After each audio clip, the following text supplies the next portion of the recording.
Thank you so much.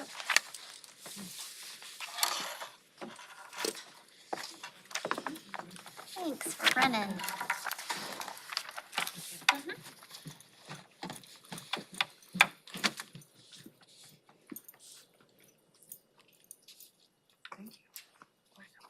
I don't have mine.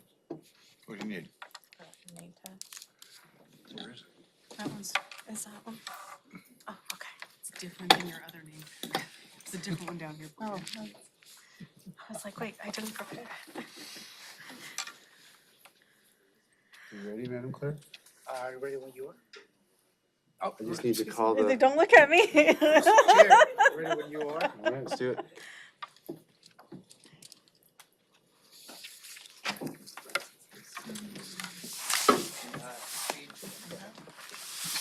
Okay, good afternoon. Welcome to the Thurston County Board of Health meeting for Tuesday, January 10th, 2023. My name is Ty Minster, Chair of the Board. To my right is our Vice Chair, Board Member Maria Williams. We also have, I think, everybody on the board here. Board Member Harvey, Board Member Nelson, Board Member Vasquez, Board Member Edwards, and Board Member Mejia. Very exciting to have everybody here in this new space. So calling this meeting to order at 4:41. And I'm looking for a motion regarding the proposed agenda. I move to approve the agenda for January 10th, 2023. Second. Motion has been made and seconded to approve the proposed agenda. Any further discussion from board members? Hearing none, call for the vote. All in favor, say aye. Aye. Any opposed? Okay, motion passes. Agenda is approved. We now have an opportunity for the public to address the Board of Health. And here it is. I know we have quite a lineup, so I'll just go through the guidelines. When you're called, please introduce yourself, including area of the county in which you reside. Address the board, not audience or staff. Silence your cell phones. The board will not directly comment, but we may respond, our administrator may respond on an as-needed basis. Speakers are limited to a total of 3 minutes to address the board. Cannot donate time to any other person. No comments that are lewd, offensive, inflammatory, hateful, defamatory, or discriminatory in nature. Please be respectful. No outbursts of any kind. Comments that are commercial in nature, such as promotion of a for-profit business. Any materials you provide would be considered public records and could be disclosed under the Public Records Act, Chapter 4256 of the Revised Code of Washington. No remarks about pending land use permits or matters that could come before the Board of County Commissioners or Board of Health on an appellate basis. So with that, I'm just going to start at the top. And if there's anyone on Zoom, we'll call your name. You don't need to raise your hand or speak up in any other way. We'll call you one by one. Farmer Mohammed Ayub, you are first up. Welcome. Hello, good evening. Thank you very much, members of the Board of Health, for allowing me this time to and hearing my concerns and understanding what's going on. We've been composting on the farm for the past 4 or 5 years, and we have a permit exemption from the Washington State Department of Ecology for 3 years. We've had 2 successful compliance reviews in the past, very laudable ones, and when they went, they said, Mohammed, you're doing God's work, it's amazing, you did 1,200 trees, this is awesome, and all. We also have a USDA grant that is pending for the high tunnel greenhouses. Additionally, we are working with the Sustainable Farms and Fields program along with a nonprofit called Edible Forest Gardens and Ms. Pat Rasmussen, and there's about 8 or 10 farmers together in this pod that are working with Washington State, SFF it is called. Additionally, the Thurston Conservation District is making this awesome big plan for us, and we are part of going to VSP, that is Voluntary Stewardship Plan. Last but not least, we are working with the Thurston County itself, but another department called HCP, Habitat Conservation Plan. So you see, we are not like completely dum-dums. We are doing something right, you know. But on 15th December, we had an inspection. It was supposed to be a routine compliance, and one of the new county employees, before she left for the 12 days of Christmas leave, she gave us a big NOV, notice of violation. It was very harshly worded, and it was telling, also copied to the prosecutor, and it said that unless we remove the 2,800 cubic yards of compost, that we would be fined $250 per day. And this was kind of a little harsh and absurd, because in the winter the compost is very wet and soggy, and we are doing German agriculture with the hugel culture mounds and all.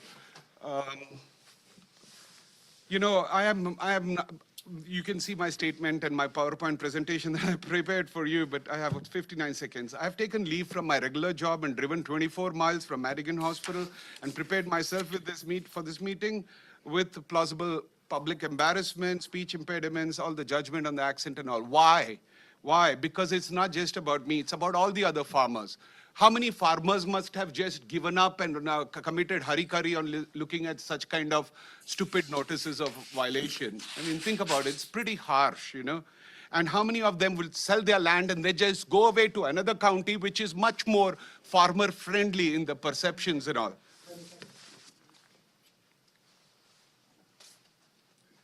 It was told to me 4 minutes, brother. Now you suddenly stop it at 3 minutes. This is not fair, you know. In the previous meeting also, you didn't let me finish my talk. How it is possible? This is not fair. Let someone else talk, you know. I'm fed up with this. I do want to point out, we're in a new space. In our old space, we had a big clock, and it allowed the person to see how much time they had. We've asked the county manager to unfortunately, kind of interrupt and say, you got 30 seconds, just as a surrogate for not having the clock. So I apologize about that. I know it can be kind of. I will come back next week, sir. I am like Mahatma Gandhi. I'm not going to go away. I'm going to sit down here until this is resolved. Me and my friends, all the farmers are watching how this issue is going to be handled. Is it going to be resolved in a respectful manner where they help the small farmers?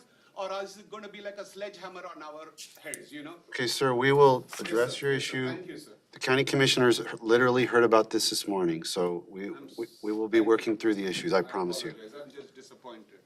Okay, next up, we have Pat Rasmussen, who was on the Zoom earlier and not able to get through. Pat Rasmussen? He needs to be unmuted. She signed up somehow. All right, well, we'll get to the Zoom. We'll get back to Zoom. I want to go through the folks in the boardroom. I have Gabe Ash next. Is that also Lynn Flasig? Nope. Chris Lester? Janice Wheeler? Right.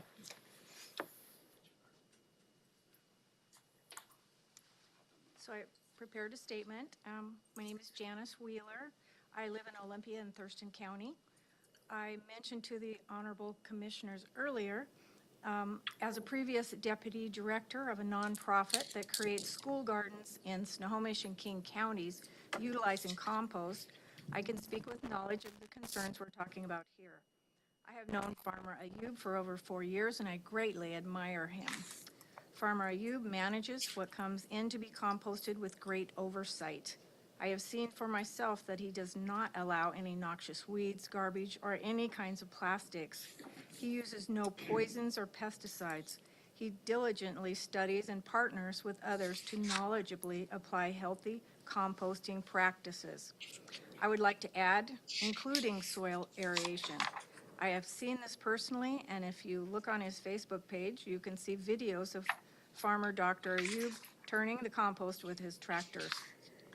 The clean mounds on the farm mean that farming can be done with much less water use. Reducing water use on farms is critical for not further draining already low water resources. His farming practices not only leave the soil and water clean, but also nurtured and honored.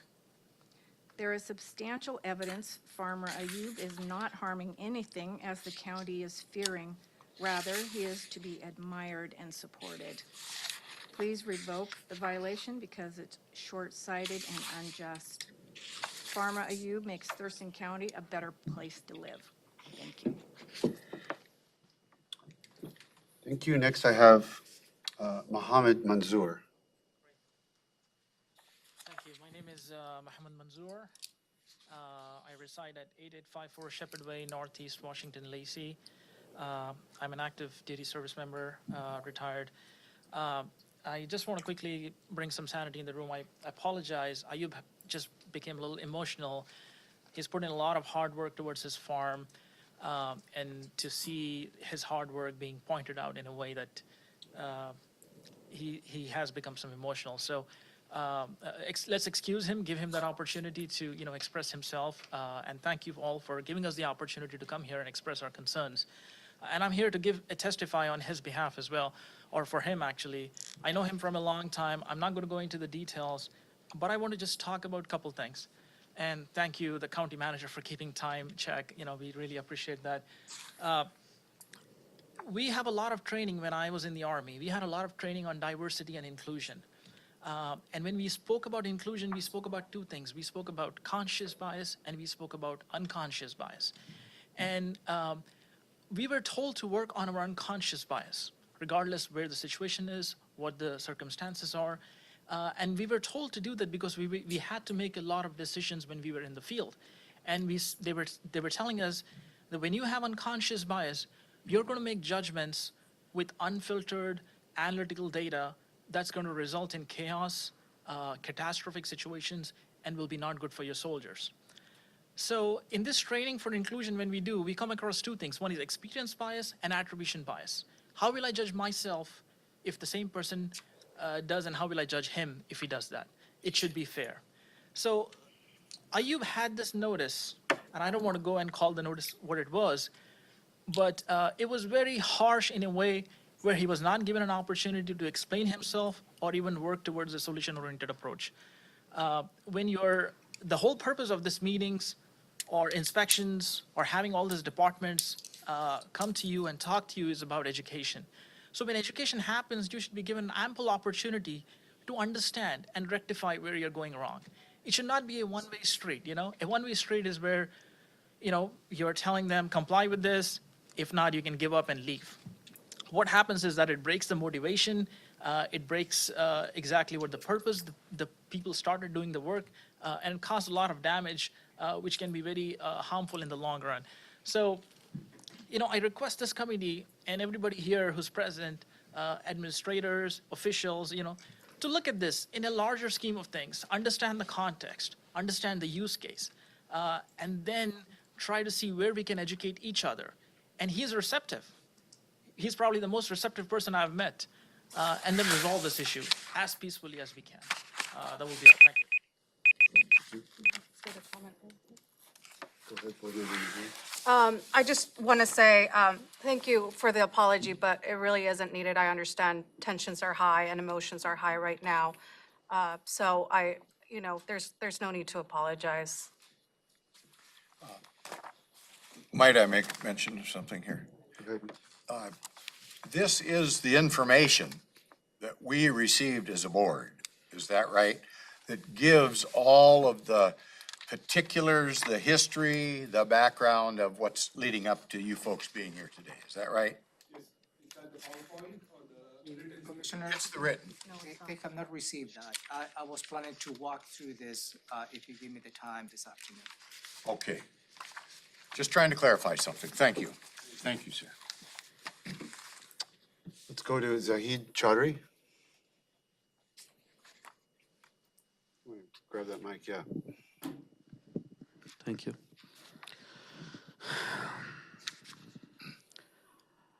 As being a soldier, we took oath to defend the Constitution, to defend our values, that we would not discriminate. As the soldier, other soldier, Manzoor, talked about, that we need to watch our bias. In this case, look what is at stake here. A farmer of color who is trying to do his best, who's not just a farmer, who's an extraordinary medical doctor, works for the federal government, whose life, blood, heart, sweat is all about taking care of the land and being the most environmentally conscious way, building rich soil. My name is Muhammad Zahid Chowdhury. As you know, I am Thurston County Boundary Review Board Commissioner. I am Surface Water Advisory Board member. Over a quarter of a century ago in Australia, in a university, my thesis was on surface water, how to keep the water or runoff and all those things clean. And Dr. Ayub forgot to mention a few other things that is done.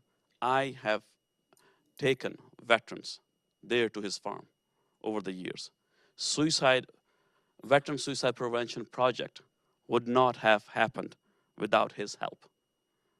Veterans are close to my heart, and it's just painful to see the person who is a pillar of community and have supported and done so much for the last 2 decades for our wonderful county is been treated in such a way. It is painful, it's harmful, it is hurtful, and we need to see what we're trying to promote. Don't we want the Veteran Suicide Project to go forward?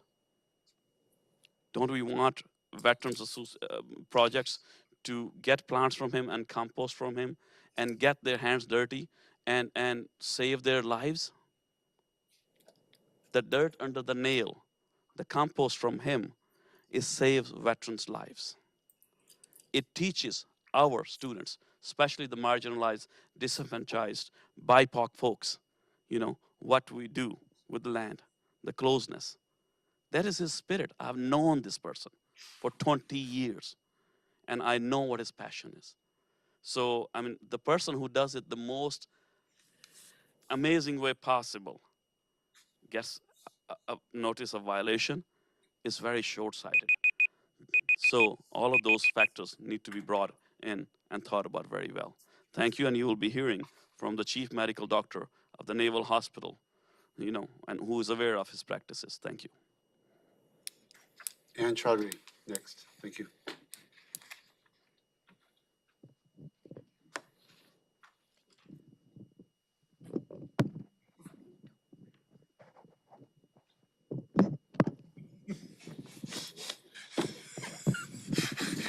We're glad when this day's over. Thank you. Good afternoon. My name is Ann Chowdhury, and I'm a resident of Thurston County for at least a dozen years. I have known Dr. Ayub both in Eastern Washington over the past 20 years and in Western Washington. And for him to do anything with the soil that would be harmful to himself, to the land, or to the air, or to anything else like that would be haram. That is a word, H-A-R-A-M, haram. In some cultures, it means a very, very, very bad thing. And he would not do that. He would not do anything haram that would be harmful to himself or to the land or to the air or to other people. And so I just ask you just to please reconsider, dig deep down into this. If you're lacking education or somebody else is lacking education, please go to the source, find out, ask him, work towards a reasonable resolution, and get rid of this NOV. Thank you. Anyone else in the boardroom who had not signed up previously? Not seeing anyone, do we have? It's just gonna take the microphone.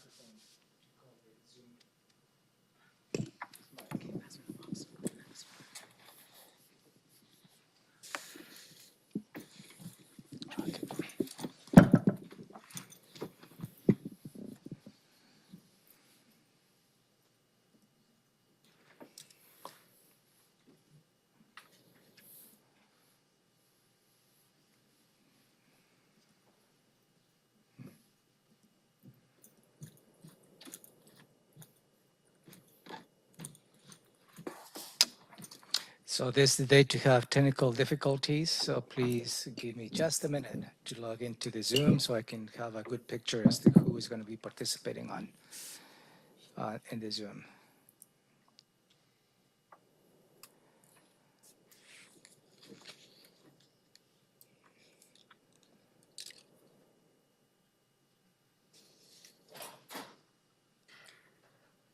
What was that? We just got lucky. Ghost? Not yet. Pressure in the lobby Okay, chair. I think I have it. All right. So let me go on the order that I see on the Zoom screen. First I have Ms. Maggie Reardon. Please unmute yourself. You have 3 minutes, ma'am.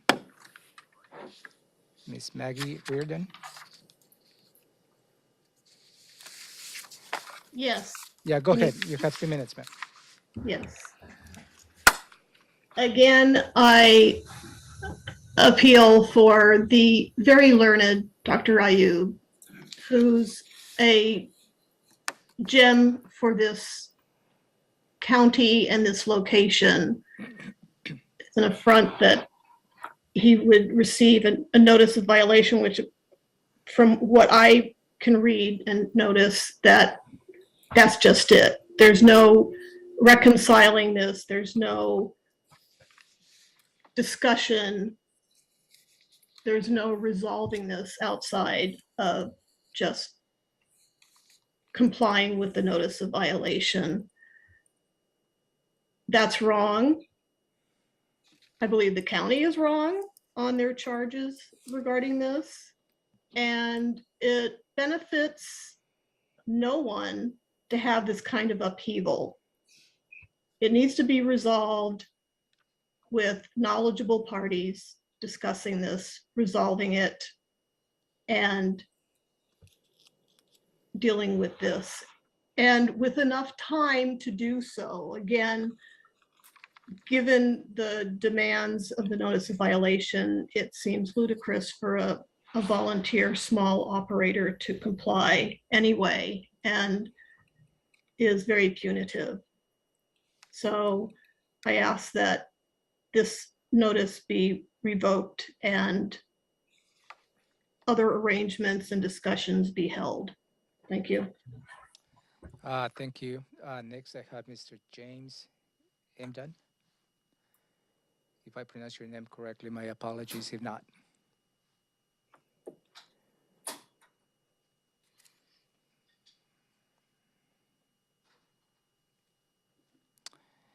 Next, I have Mr. Brian Demkerger.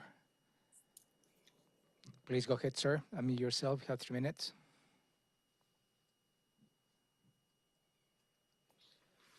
Okay, can you hear me now? Yes, go ahead.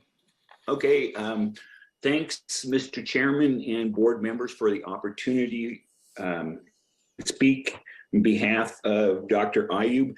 By the way, I didn't know he was a doctor until today. I just have known him as Farmer Ayub. And I lack the eminence and gravitas of a number of our speakers. I'm just a guy that has horses and work with Dr. Ayub with respect to the manure my horses produce. And I guess I can go back a little bit. I grew up in Nebraska and farm country, and we raised both row crops and seed crops and had gigantic gardens. My father was a graduate in agronomy from the University of Nebraska. And looking back now, we were organic farmers before anyone knew what an organic farmer was. And so I've spent my entire life around soil testing and soil management. And I'll fast forward a bit until I'm in Buckley now, by the way, and I moved here a little over a year and a half ago. Prior to that, I lived in the San Francisco Bay Area in California and had my horses in a similar layout. And I worked very hard and continue to make sure that the feed and the forage and everything having to do with my horses is organic and weed-free, pesticide-free. And in California, I can't imagine that the regulations for composting and handling and soil testing in California are less stringent than they are here. But I'll confess, I don't know what they are here, and I don't know the results of soil testing you've done at Farmer Ayub's. Anyway, I'm running out of time. When it was apparent that we were going to move up here, I contacted people with the county and horse owners and asked them who up here was doing organic farming that I could work with, much the same as I'd worked with an organic farmer in California. And they recommended Dr. Ayub. And so when I moved up here, one of the first things I did was go to his farm and meet with him and ask a lot of questions about how he was doing things, and was really pleased with the level of responsibility that he was applying towards the management. And just thinking he's doing a tremendous job, and it's important to me that my horse's best product go to a good cause. Thank you. Next, I have Mr. James Emedon, if I may. Go ahead, sir. I see that you are on mute. Yes. You have 2 minutes, sir. All right. I've known Farmer Ayub for quite a long time. Could you state, he's please, a good man. Could you state, please, where you reside in the county? Oh, sorry. I reside in Yelm, Washington, Thurston County. Thank you. But I've known Ayub for quite a few years. And when I worked for another small business in Yelm, Washington, Jason's Greenhouse, I would bring Ayub loads for him to compost. And I've never seen plastic or debris in any of his stuff. He's made sure I went through my dump trucks to make sure there was nothing going into his yard. He gives back to the community. He asks for nothing. And I believe this charge is false and should be taken away. Thank you. Thank you. Next, I have Mr. Saskawat Amin. My apologies with your name. Yeah, good evening. This is Sakhawat Amin, and I live in South Bay Road, 3727 South Bay Road, Olympia, Washington, in Thurston County. So I know Dr. Ayub for a long time. I used to work in JBLM, Joint Base Louis McCord, in the Public Works Environmental Program. I was with the Energy Program for 12 years, and I also served in the Stormwater Department in JBLM. And usually with all the directorates in JBLM, we sometimes give NOV, or the certification and recertification, but we also give them some training and time to recoup, or if there is any remedy, we also give some solutions how to work around with that. So with that, I will request to the board and to the environmental officer if we can do something for Dr. Ayub. And also I will talk about our next generation. Like, we are all here, old people sitting in, but I have 3 kids. One of my kids works for the Washington State Department of Justice here. The second one is in computer science in UW, and my third one is in MIT.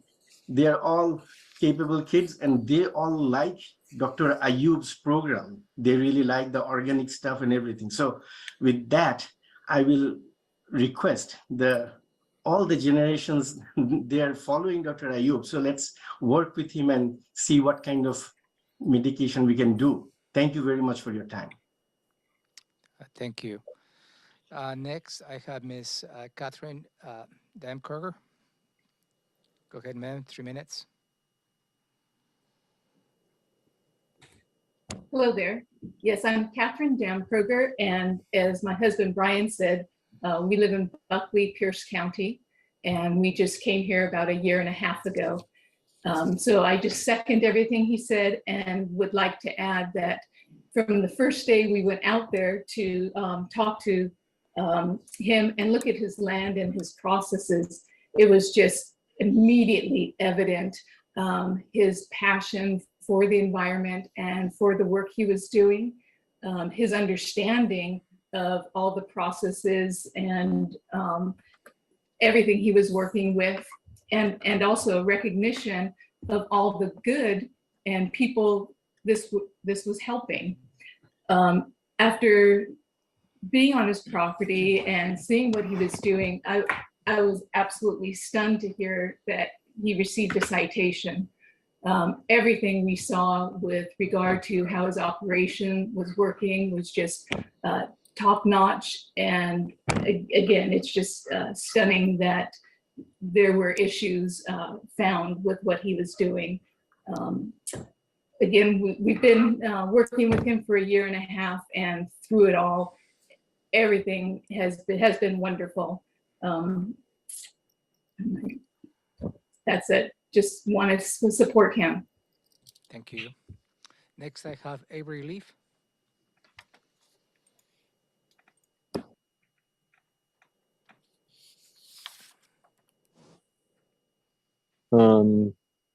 Go ahead. Can you hear me? You have 3 minutes. Go ahead.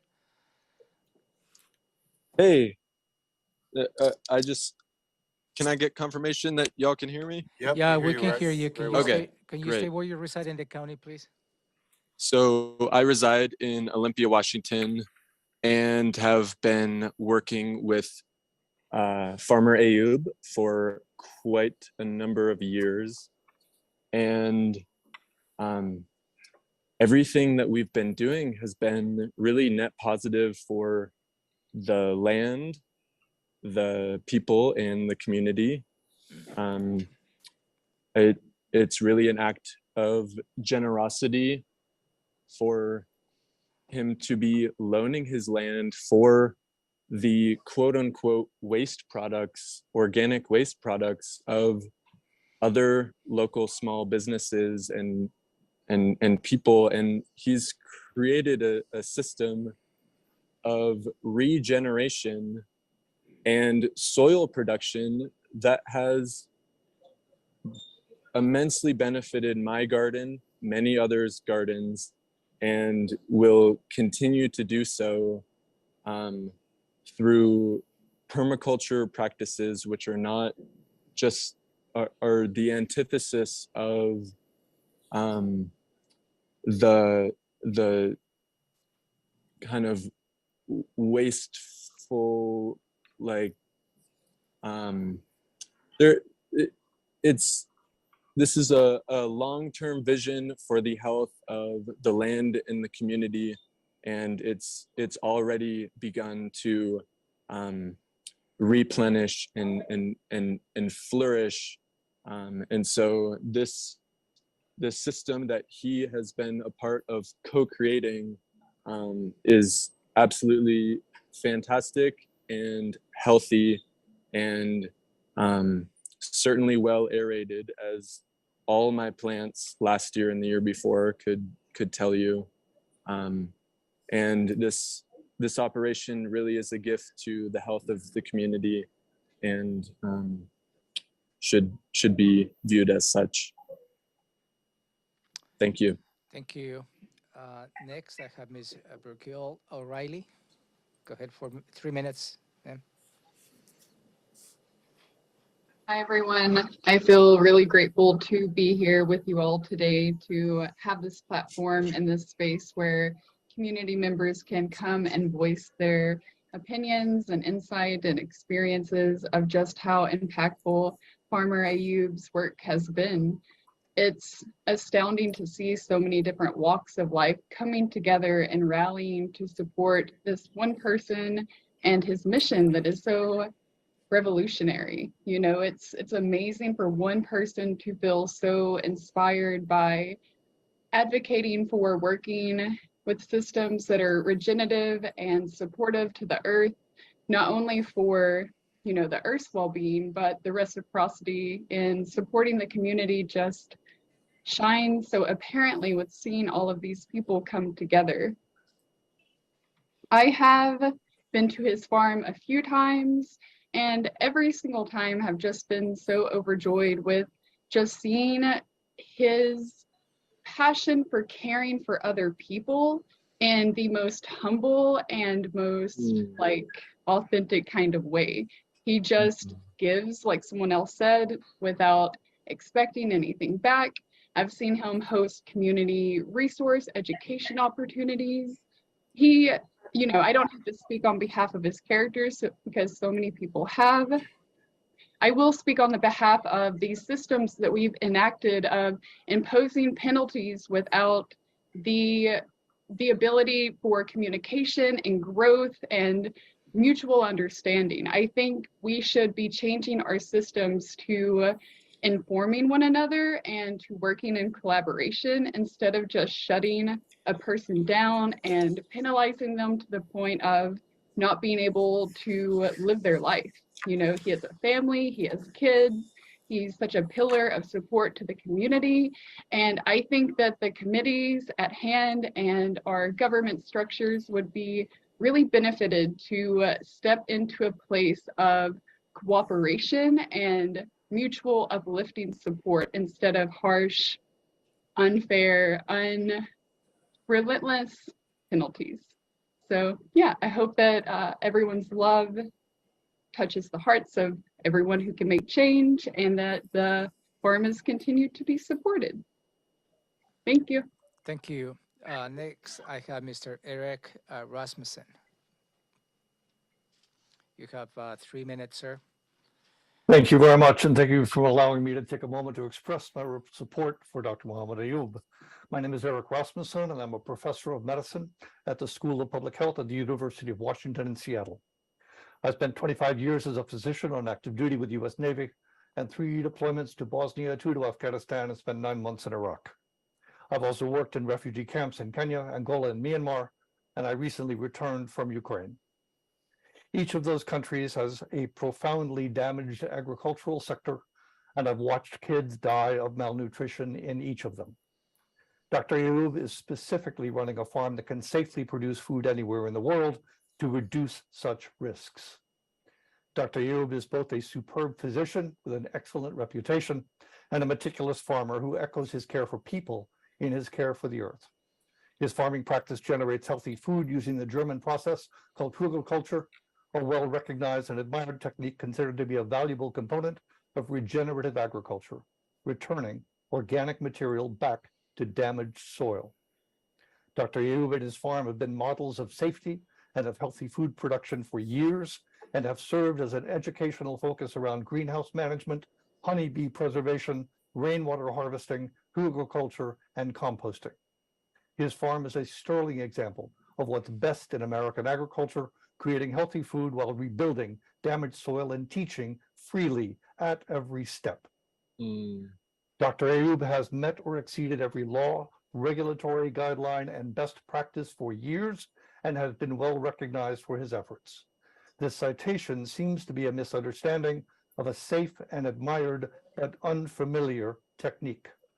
I respectfully suggest that the board consider dismissing the citation and instead begin a mutual educational process so that Dr. Ayub learns what issues might concern the board in his farming technique, and the board in turn deepens its knowledge of global best practice in regenerative agriculture. Thank you for allowing me to speak. Thank you. Next, I have Mr. Derek Rocket.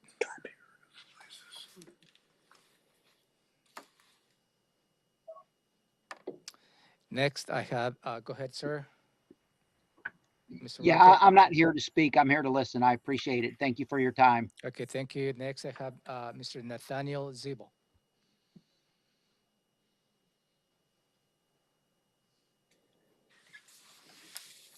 Can you hear me? Yeah, you have 3 minutes, sir.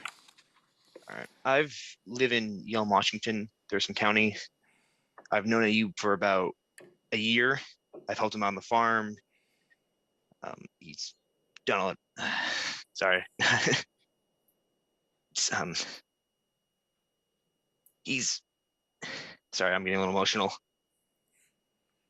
I've helped him for a year I've known him for on the farm.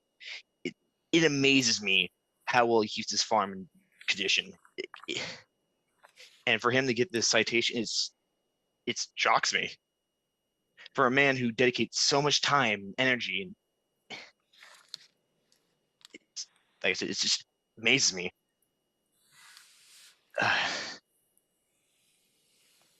Sorry. It's a shame that he has to go through this.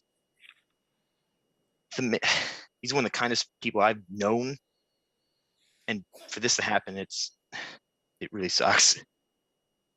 Like I said, how well he keeps the compost, like, and how well he treats it, and how, like I said, it amazes me every day. He's one of the very few people that I will gladly walk out there into the farm and help him around. We usually do chores around the farm to make sure it's in top-notch condition. And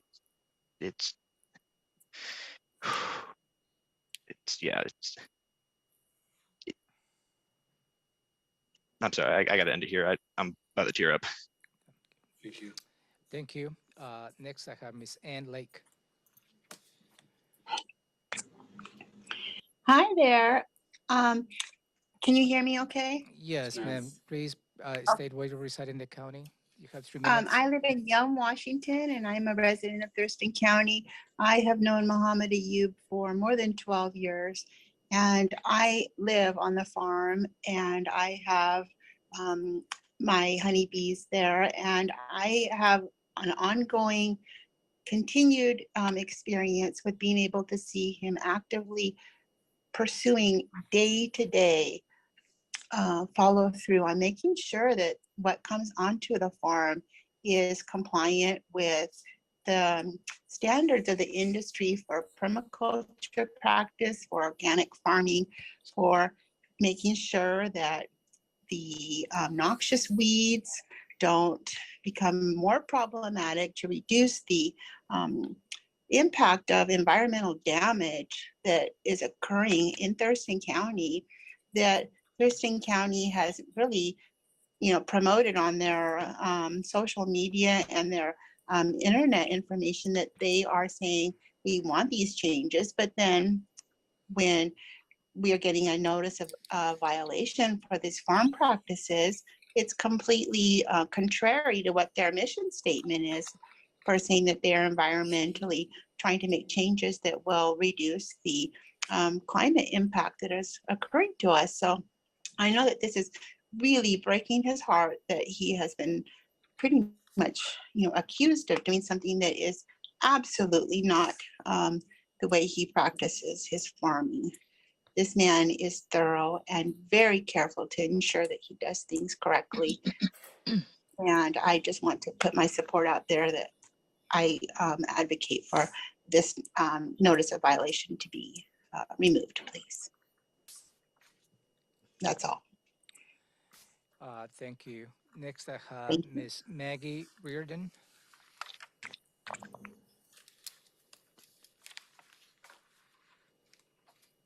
Hi, I spoke briefly earlier, but I do believe especially after listening to Dr. Rasmussen, that he very eloquently stated why this violation needs to be rescinded.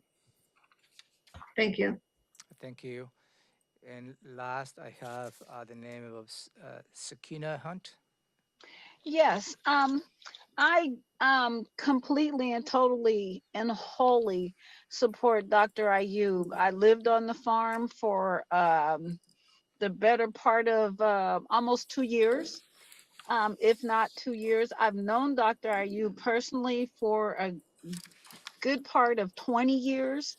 His love for the earth and his love for his farming and making sure that everything that he does is within the confines of the law, but also in preservation and refining the land is where his heart is. You probably won't find, well, you may, but I doubt. I've never met anybody that loves the earth and the replenishment of it so much. And I really think that it's unfortunate that he's been cited with these violations that are just absolutely untrue and contrary 100% to what it is that he's trying to do. Um, Dr. Ayub is the type of person that will go above and beyond to preserve land, to preserve life, and not just in his medical practice, but for humanity. And I completely support having this citation dismissed because it's, in my honest opinion, it's an injustice. It's unnecessary. And I believe I heard someone say that maybe there's a miscommunication. But I thoroughly believe that this, it should not impact what he's trying to do, because he's being cited for things that are completely contrary to what he's trying to do. So I support Dr. Ayub and the dismissal of this citation. That is all. Mr. Chair, that will conclude public testimony. Okay, thanks everybody for participating today, and I know there will be follow-up.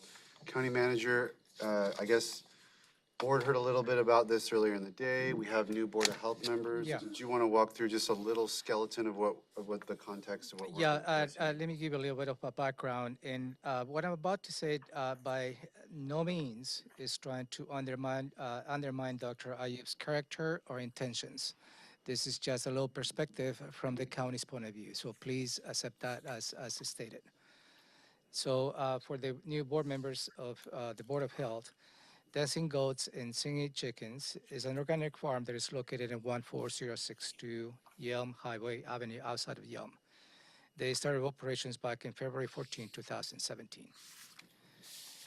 The farm submitted a notice of intent to operate as exempt composting facility in April 2019 after a complaint investigation performed by the Department of Ecology and Public Health and Social Services.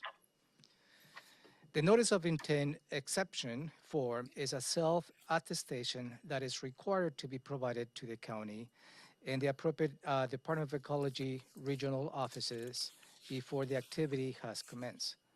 It is the Department of Ecology's practice to review the application as time allows and, if determined necessary, follow up with a site visit. On December 15, 2022, the Department of Ecology invited its staff from Public Health and Social Services to participate on a site visit to evaluate the practice of the farm in compliance with the compost exemption. This was the first site inspection since the notice of intent was filed back in April 23, 2019.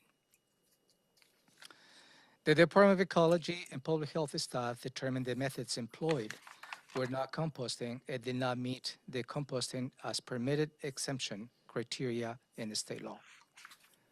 They found mounds constructed of wood debris, soil, manure, and bundles of non-biodegradable filter materials. Public Health and Social Services issued a notice of violation to the farm on December 20, 2022, directing them to stop accepting material and remove certain yard waste, Keurig filter bundles, and manure from the property. The notice of violation states, and I quote, "If you are not able to remove all waste by January 30, 2023, we can discuss and come to an agreement on a reasonable timeline to have all waste removed by that time." Thurston County Agricultural Program Manager and Public Health staff has asked the Thurston County Conservation District to assist the farm in developing a resource management plan. The Thurston Conservation District agrees and to enter into an agreement with the farm and see how we can help them on that process. And that work has begun on January 9, 2023. You may be receiving a letter from the Department of Ecology, and the Department of Ecology issued a compliance letter on January 9, 2023, directing the farm to stop accepting materials, remove the Keurig filter bundles from the property, and obtain a permit approval if they choose to continue accepting waste materials and operations. Public Health and Social Services will be issuing an amendment to the NOV, and you will be receiving that, with the intent to continue to work with you as to how we can resolve this matter. I will continue to request for you to seize a substance without a permit or any yard waste manure materials, and also to remove the old Keurig filters that are visible or unearthed or they're buried on the berms and mounds that you have in your property. And also we will ask you to provide receipts as to when you are removing the filters from your property. And that is just the perspective that we have from the county's point of view. Staff will continue to work, Dr. Ayub. And again, this is not about a character or intentions. This is just a process. The county is obligated to go through in any complaints that we receive, and we as a county have the obligation to investigate any complaints that we have when somebody or an operation is in violations of county law as well as state law. Any questions? Okay, was there a question? The intent's really not to go any further with this. This is, kind of unfolding, and I think there's an intent on all sides to work together to a solution. So, but if there's any questions about just kind of the context to understand everything we heard today, we heard a lot. I would entertain those from any board member. Board Member Edwards? I do just have a quick question. I don't think it has to lead too far off. It seems to me that we have a misunderstanding here as much as anything, and that we're in the dark ages, and Mr. Ayub is probably way ahead of what we're doing. There's quite a bit of information on his process on the computer. And maybe we don't know as much as we should know, and I wonder if there isn't a possibility. It sounded like he had the ability that he was going to be getting a grant from the Department of Agriculture. And I would hate to have us having a notice of infraction be stymieing that potential process. So I don't know the process or what it would take, but I would like to see why communication. I'm kind of a Rodney King guy. Can't we all just get along? And I do not understand why we can't just, why do we have to go this enforcement route instead of a communication route to try to solve the problem? And that's kind of where I'm at. And I don't know if we as a board have the authority to suspend a notice of violation and put it to the talking stage, but I truly feel that's where we ought to be. This seems to be a travesty on the way this is being handled. I don't know the particulars. I've only been out there once, and that was yesterday. So, but I'd make a motion if I thought I could get a second to dismiss it and start anew with new conversation about seeing what we could do to rectify this situation. I think we're making a mistake. I think it's going to show that it is a mistake somewhere down the road in the future. And how long the bureaucratic process takes to get there, I would certainly hope we wouldn't put somebody out of business in that time frame. So I'm frustrated. I see Robin's got a. I think it's apparent to me that there's been a lot of conversation in the past month between Farmer Ayub and the county and the Department of Ecology, trying to figure this out. I think we got off on the wrong foot with this process. It looks as if the initial request for exemption was filed 3.5 years ago, and between the time that someone visited the farm and issued the notice of violation was 5 days. So I know that we're talking now, but it does feel as if it was kind of a quick process to issue the notice of violation, even if that's just our process to let somebody know that we have concerns. The way that that letter landed, the way that it feels, is punitive, and I think there's room for improvement in the process.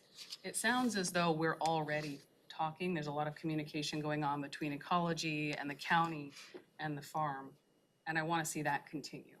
But I think we can take a look at the way that we draft the communication that we send so that we don't have these issues in the future.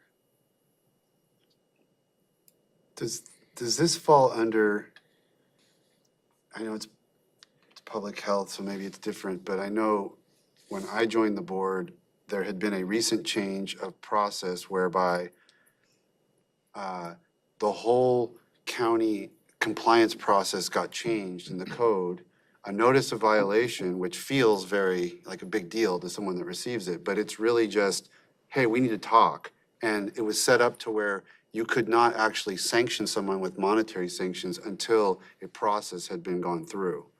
Now, folks may not understand that and feel like they shouldn't have even gotten the notice, but that was my understanding of how the process had been changed. Again, that was 2018 or so. I think Commissioner Edwards was part of that process where it used to be you could get fined kind of right out of the gate, and we kind of turned that on its head and said, nope, we'll issue a notice like, hey, there's a problem.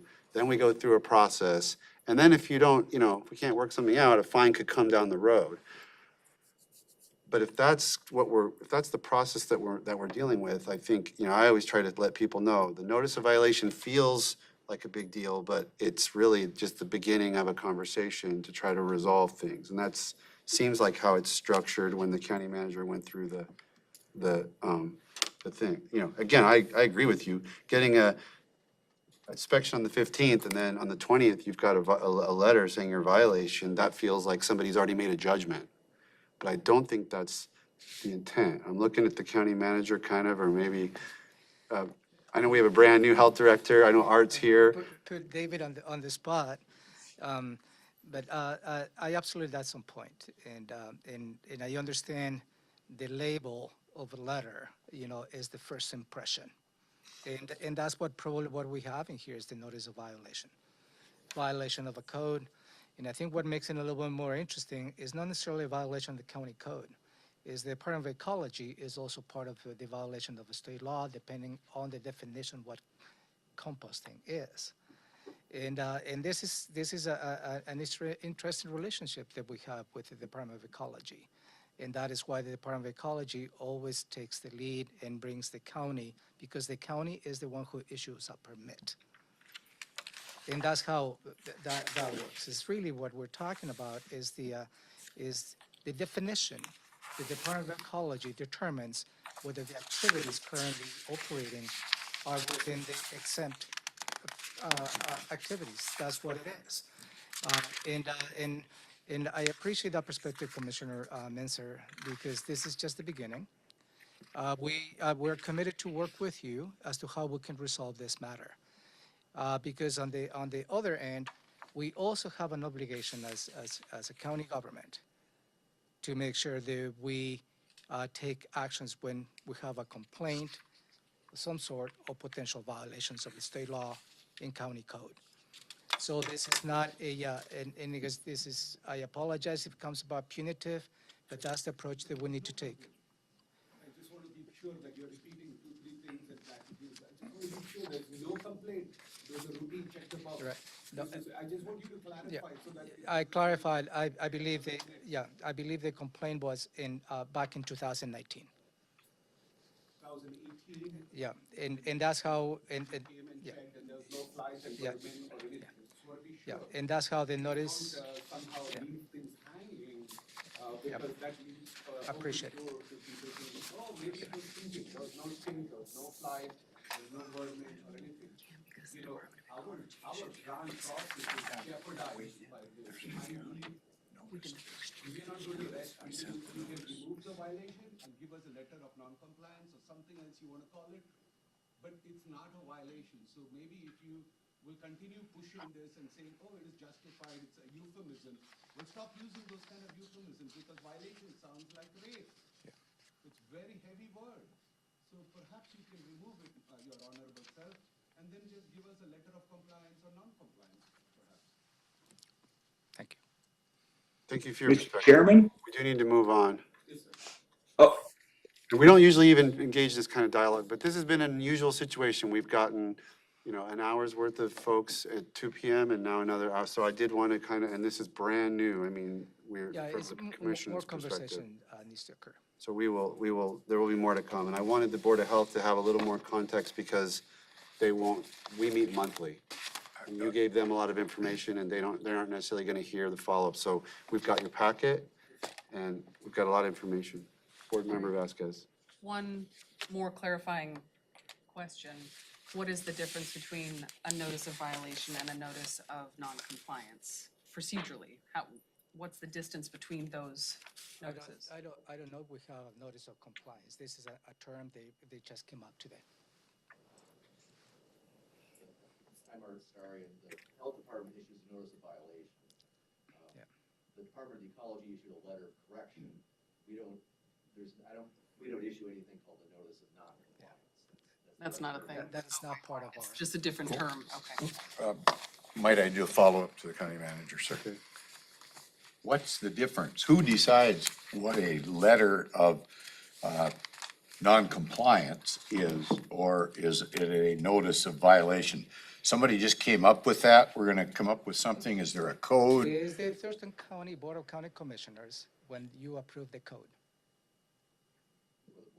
Oh, but the Board of Health, when you approve the code. We said that's what we're gonna do, And that always. is prescriptive on how the direction you give through the Thurston County Code as a Board of Health. If you like to change that terminology, Hey, I'd here's change your it opportunity. right now. I would make a motion to change that terminology. As you know, there is a process. now. There is a process to change the county code, Commissioner. Well, I'll jump the system. I'm not a bureaucrat. I don't like the bureaucratic I'm process. just providing a I perspective wanna help, here. because I think we've made a mistake. And I don't mind admitting when we make a mistake, if we've made a mistake. I just think we've made a mistake. And unfortunately, it can be detrimental to our citizens that we're not willing to admit when we make a mistake. Mr. Chairman, may I ask just one question of clarification?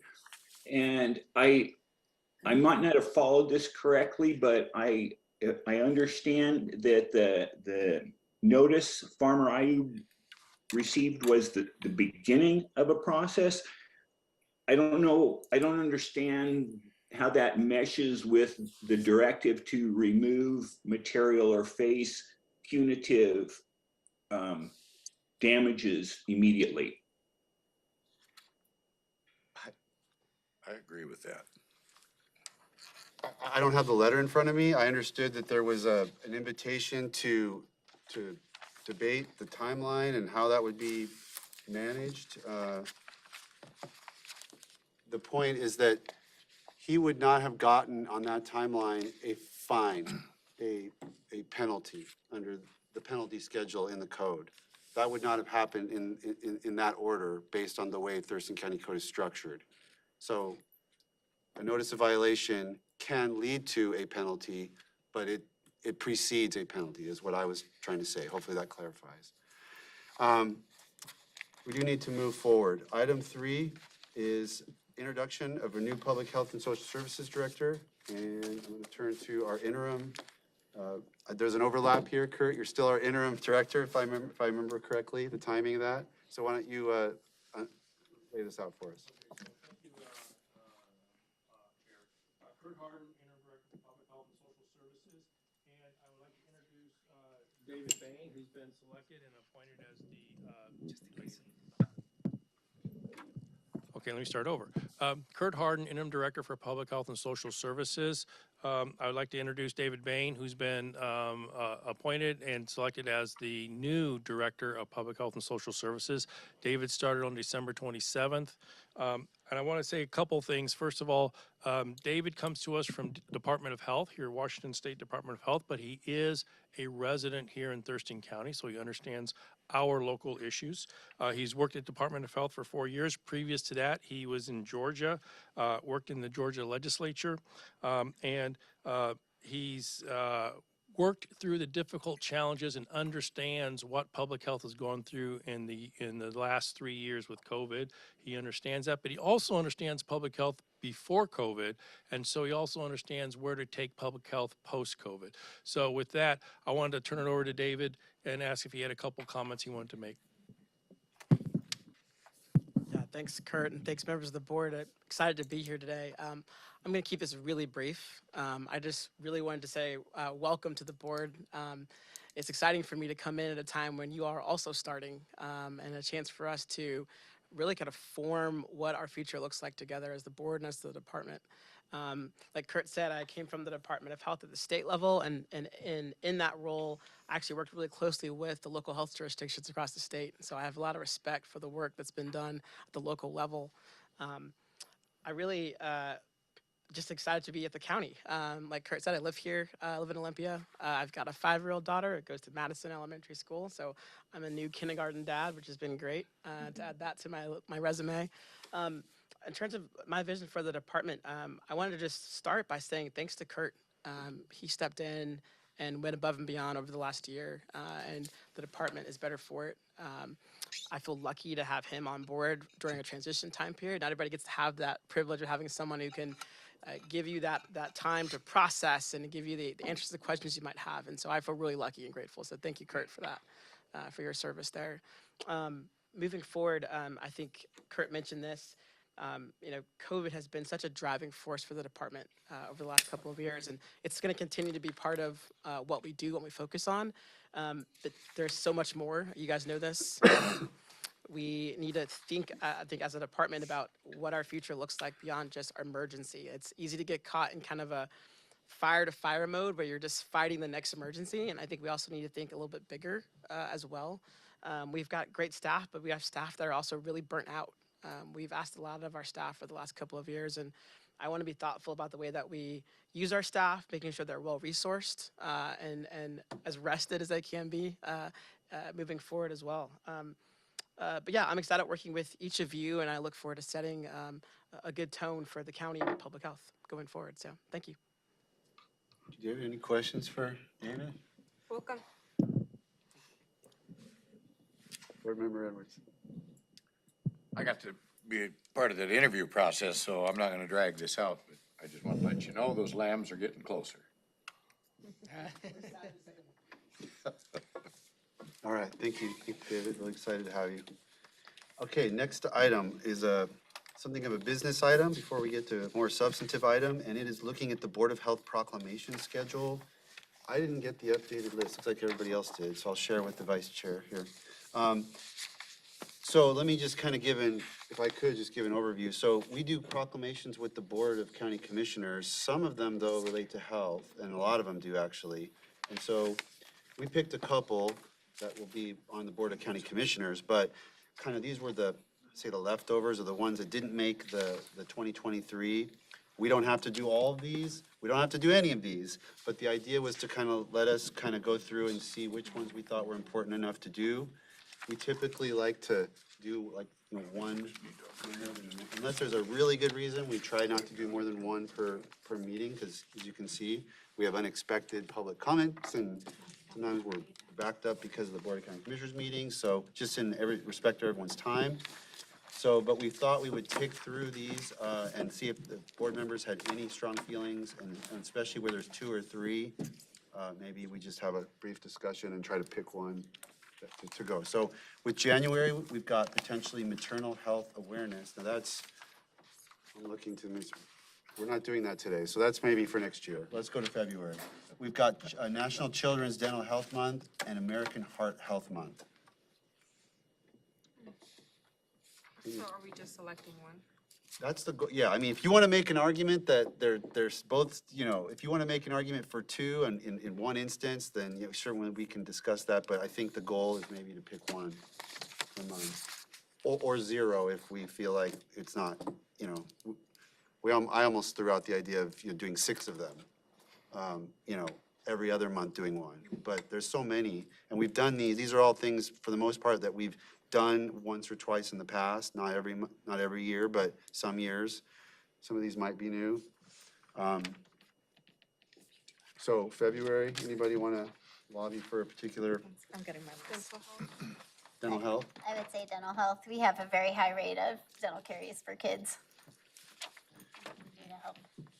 I thought that was, I know in the past, I've learned how important dental health is. It's something that sort of like the layperson doesn't necessarily know about, so we can do good by advancing that. And it's good Awareness. prevention. Okay, is everybody good with dental health? Sure. for February. Okay, so February, we're doing National Dental Health Month. Let's look at March. We've got Developmental Disabilities Awareness Month and Nutrition Month. Those are both national months. Mr. Chair, Yeah, I actually came prepared to propose additions to this list, okay. rather than trimming it down to just one per month.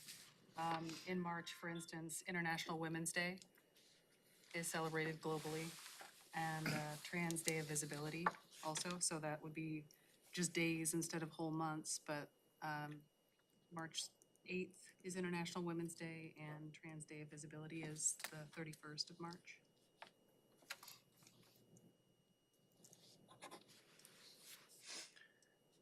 Okay, that's then 4 possibilities for March. Sorry, I'm complicating the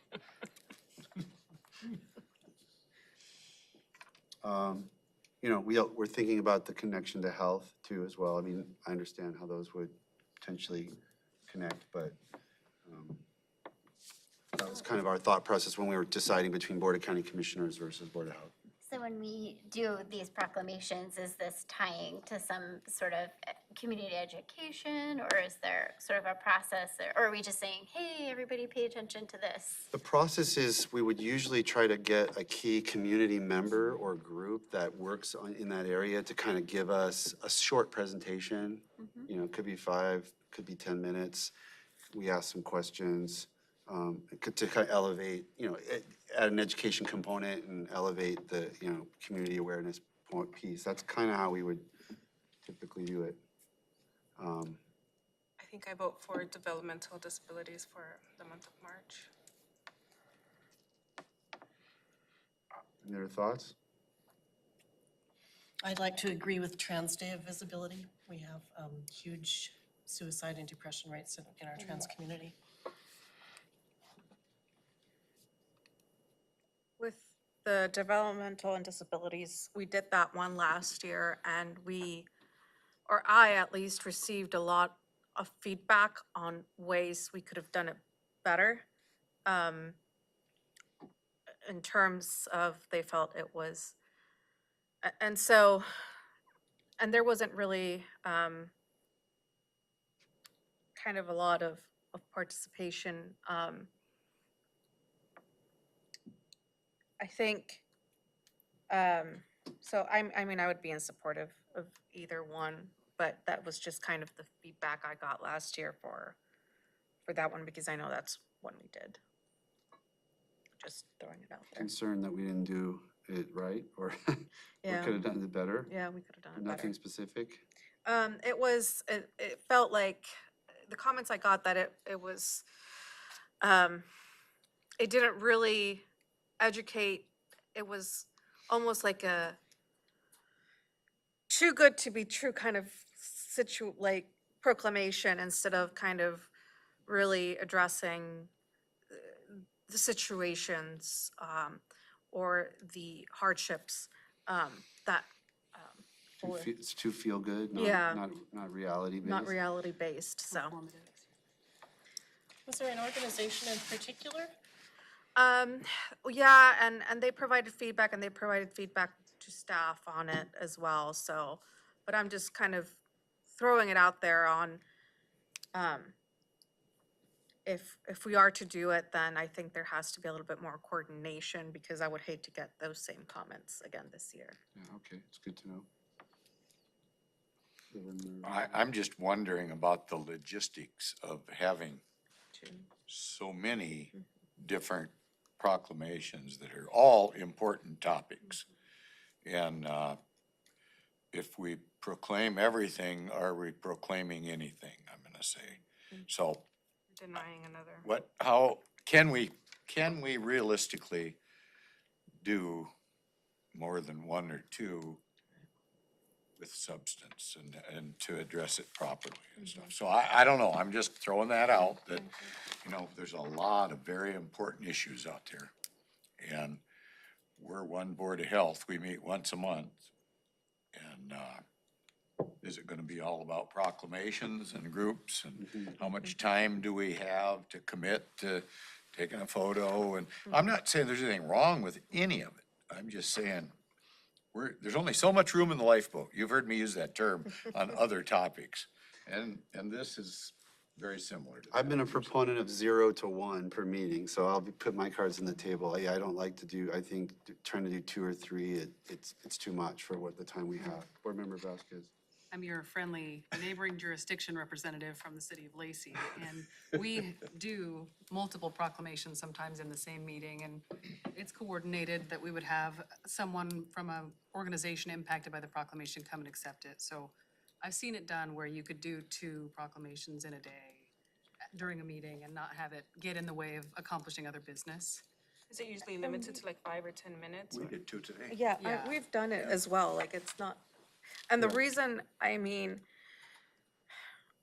I think my suggestion, and I agree with Commissioner Menser on having like 6, and the reason for that is there's gonna be a lot of issues that we have to review as a Board of Health that are gonna be pretty heavy coming on. We've done it, we did it last year where we were having 2 to 3 proclamations.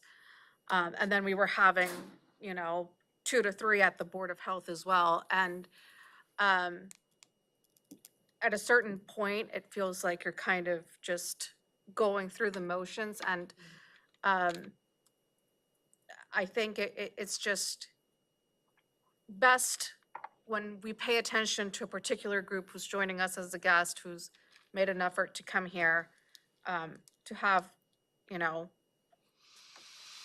that attention span, and then it also gives us the ability to focus later on the bigger issues that we're going to have to dive deep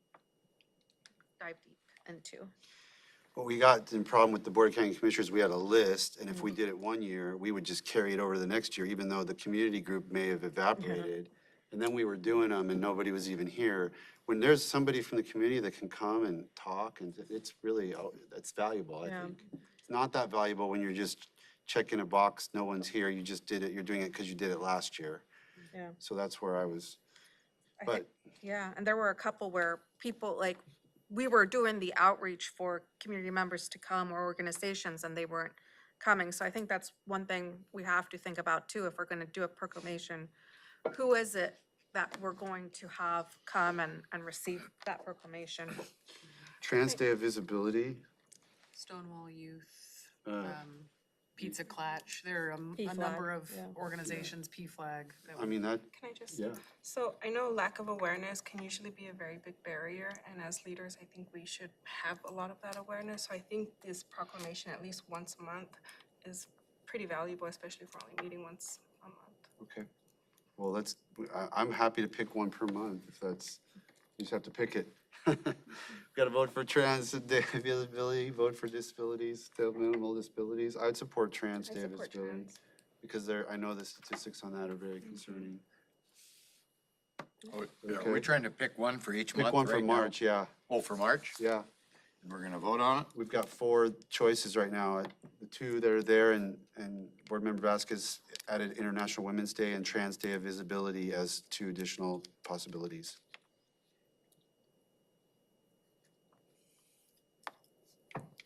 Boy, we do a lot about National Developmental Disabilities Awareness. I mean, I know we do with our own health department, so. Trans Day of Visibility, is that okay? Yep. All right. That's March. Let's go to April. We've got Autism Awareness Month, Prescription Drug Take-Back Day, and Distracted Driving Awareness Month. Anybody feel strongly about one of those? I do. Yeah. Prescription drug take back day. Okay. I think there's not ever enough awareness in the community about how that can happen. And that connects to drug addiction and connects to opioid, fentanyl, all that stuff that we are working on. Is that? Yep. Okay. Looks like we're good on prescription drug. So I assume someone's writing this down? Jamie? These important decisions here. In May, we've got 3, Nurses Week, Drinking Water Week, and Mental Health Awareness Month. That's a hard one. We can't get along without our nurses. Nurses Week is, you know, we heard last Board of Health about the crisis and staffing and recruitment and appreciation and maybe that, and I'm a nurse fan myself. maybe that's the You know, one. I'm in this that particular- demographic. I need their services probably quicker than the rest of you. Just like my office. The light turns off. Somebody has to dance around or something. Yeah. Where's the sensor? This is good to know. We're finding things out about this room. Yes. Oh, good. The whole building's shutting down. That's great. May I vote for Nurses Week? Okay. Nurses Week. Thumbs up on Nurses Nurses Week. Is it that? right? Yeah. Is it that? Okay, looks like June and July have no competition. Everybody okay with doing those two? Food safety and ADA. Who's the connection for food safety? Art? Art is the. Question about Food Safety Week. Who would be, what would be what have we done in the past to, We've highlighted different elements of some of our programs, but it often is a kickoff, just kind of, a lot of it's been a focus for individuals, like kind of preparing for summer activities and things like that. So we've taken different tacks on it depending on, and sometimes it's influenced by kind of current events.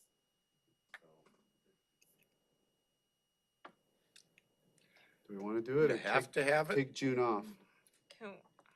I mean, it's a good time to review like how to cook your hamburgers and That's how kinda- not to get poisoned by your potato salad. And so, Leave a potato salad in the car.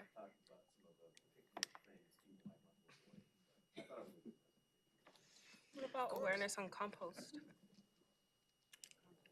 And composting be woven into it? Would 'Cause it's a someone in the audience like to do a presentation on composting for June? Yeah.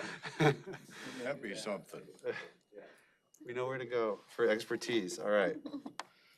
So we'll keep those 2 for June and July. I'm just going to try to move this along. County Manager. Just like to remind the Board of County Commissioners, you have a summer recess that may conflict with your July Board of Health meeting. Okay. I will explain that. So the Board of County Commissioners voted this year we've never done a recess, but this is kind of preparing ourselves for having 5 commissioners in next year and having to manage everyone's schedule and people needing some coordinated time to be on leave. We've never had that, so we're going to be off basically. We're not going to schedule board meetings from the last week of June and the first 2 weeks of July, which might mean we don't have a July Board of Health meeting. Okay, so let's just kind of assume that that's true and if it's necessary, sometimes we have business that has to be managed and we might be able to put it later in the month, but for now, we won't plan on a proclamation. Let's look at August. National Breastfeeding Month, Immunization Awareness Month, National Water Quality Month. I'd push for immunization just because we've had such a dip going the wrong way with the pandemic and still needing to catch up, but. I second that. Okay, 2 votes for immunization. Does And that we work? can talk about other immunizations besides just the Yeah. virus. Absolutely. Yeah, Don't forget your measles. there you go. Immunization, Jamie. I was looking at Gretchen for breastfeeding and I was like, yeah. Hey, I'm a pediatrician. I'm for it all in that month, but. September, suicide prevention. Have we made that decision? I heard a couple of breastfeeding things right here. I think that's the start of life, is when that baby gets that. We had this First huge shot. formula shortage and a lot of parents were trying to, figure out how to feed their babies and. Let me just throw a little plug in from a farmer's perspective. If you have a new calf or a lamb or something and it does not get that first breastfeeding cycle, something happens to the mother or something, boy, they have a hard time making it. I mean, they do once in a while, but it's a bum start in life without it. So that's my guys. Are you I'm advocating gonna, for? I'm gonna go with the ladies down on this end if that's. Would you rather do it instead or in addition to? I would really rather do it. August be the month that we do two, since we skipped July. Skip July? Yeah, I'm all for that. Okay, there sounds like there's consensus for immunization and breastfeeding. Yeah, they'll. There you And go. then you can get your immunization while you're pregnant so that it goes into your breast milk. Okay. Okay. September, we've got Suicide Prevention, Septic Smart Week, and Opioid Awareness Day. I think suicide prevention and opioid awareness are both very important. It's hard to just pick one out of those two, especially. If we So can why move don't one we, you know, we to- did two today, and it didn't seem to slow us down to, at our board meeting, so. We can move on to once in a while, October. if we do two, what's it hurt? Because I'm assuming that the opioid awareness might take a little longer than. Is suicide this is a question I think connects to what you're asking. So some of these are tied to like national days and some of them are just, weed through it in there. Do we know if suicide prevention is a national I think it's an entire month. day that we would have to have in September versus October? Robin's looking it up right now. That's It's a National big issue with the Suicide military, Prevention. I'll mention. National Suicide Prevention Week this year is Sunday, September 10th through Saturday, September 16th. So it is a national. So there's a week in September. Yeah.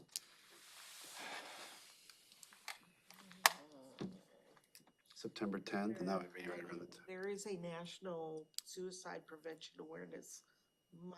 I figured. Mhm. It is sponsored by NAMI. And I'm trying to remember what the National Alliance on Mental Illness.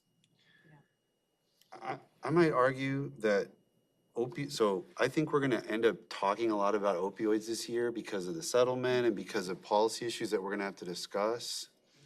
So it may get and we're doing a prescription take-back day, it may get the mileage that it needs, and we've maybe focused on suicide prevention. Okay?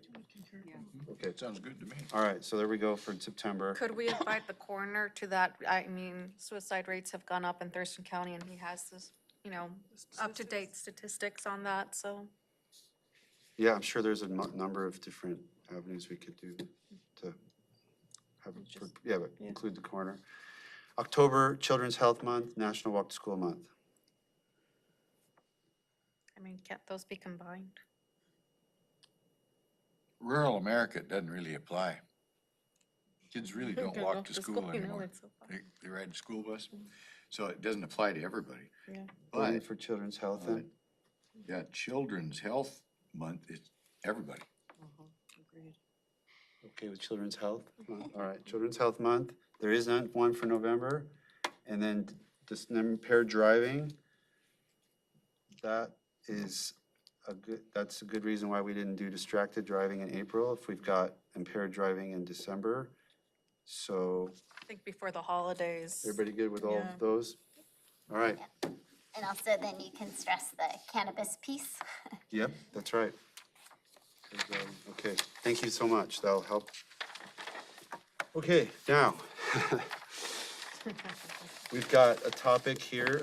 Our last substantive topic is the foundational public health funding. And I'm gonna turn it over to Kurt in a minute, but he asked me to kind of say as a predicate to this that as a chair of this board, I'm gonna apologize in advance because this topic, we've had multiple meetings that I've been involved in. There were multiple meetings that I wasn't involved in, trying to take this topic and organize it in a way that would work best for our deliberation.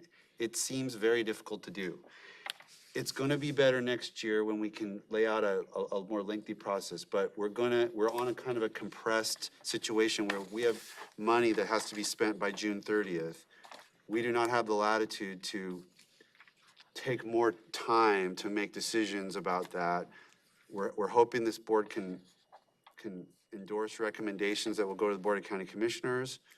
We certainly, any input or thoughts you have is welcome in this meeting. I do not mean to quell any dialogue or debate, but we do want to try to reach a decision on this stuff, as complex as it is. We'll do our best to try to explain it.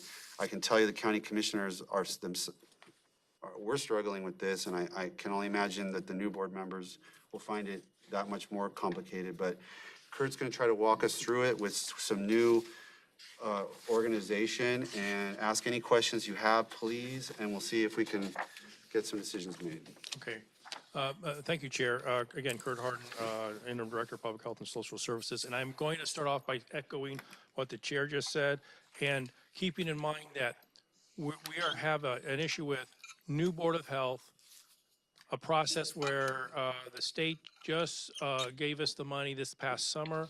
And so the new amount of money that we're talking about right now, as we go through, it's just a time crunch that, as the chair indicated, should be much better next time around for the next round.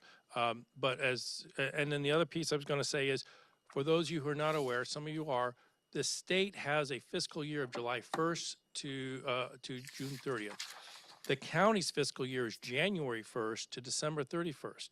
And then at some point, you're going to hear about federal funds, not tonight, not today, but they have October 1st to September 30th. So we are dealing with 3 different fiscal years in the public health budget. And then on top of that, grants come in and they don't always follow anyone's fiscal year. So I bring all that up to say the public health budget is complex. This is one component of it. We want to get you more information. I'll put David on the spot. David wants to get you more information on the public health budget, and he will as we go through. But keep in mind, it's complex, and we spend quite a bit of time just on biennial budget development as we'll start forward. So I want to start off by saying the slide that you have up and in your packet, it says Foundational Public Health recap. And these are activities, just as a reminder that we talked about before, these are activities that are performed by local health jurisdictions. They're typically not performed by others in the community. And I use vaccination as the example. Community education and outreach on vaccination is an eligible part of foundational public health. However, the actual vaccination process, putting needles in arms at clinics and providing those services, that's not eligible for foundational public health. It may be eligible under other parts of the public health budget through other funding sources, but it's not eligible for foundational public health funding. So I bring that up, and then our total foundational public health funding is $2,645,000. Again, it must be spent by the end of the state fiscal year, which is June 30th, 2023. $2.1 million has already been funded by the Board of County Commissioners, and that's been all the way through the process that we've gone through through this past December. The total, and I want to give some perspective, of that 2.6 million, the total public health budget is $63 million for this coming year, 2023. And that doesn't account for future funding that could come in for housing or for potentially COVID or for other infectious diseases that come up, or something else that's a pop-up that comes in from either the state or the federal government. So when I say that, it's the public health revenue coming in is very fluid at times. And Robin Campbell, to my right, is very familiar with the fact that we can be talking one day and we can have more public health money coming in the next week. That has happened, and especially the last 3 years, especially the last 3 years. That's because that's a question. Go ahead, I'm sorry. I think then board member Mejia. So you just said that we have $60-some million for our total budget, and what we're looking at here is allocating 2.7, so 3%-ish. Do we have reserves or a rainy day fund set aside as a part of the larger budget?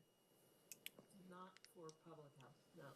Okay, so we get what we get and we spend all of it. Pretty much. There's a fund balance in the funds to address cash flow needs and long-term sustainability, but we pretty much spend what we receive. The vast majority of the public health funding is grant funding, and you want to spend it all.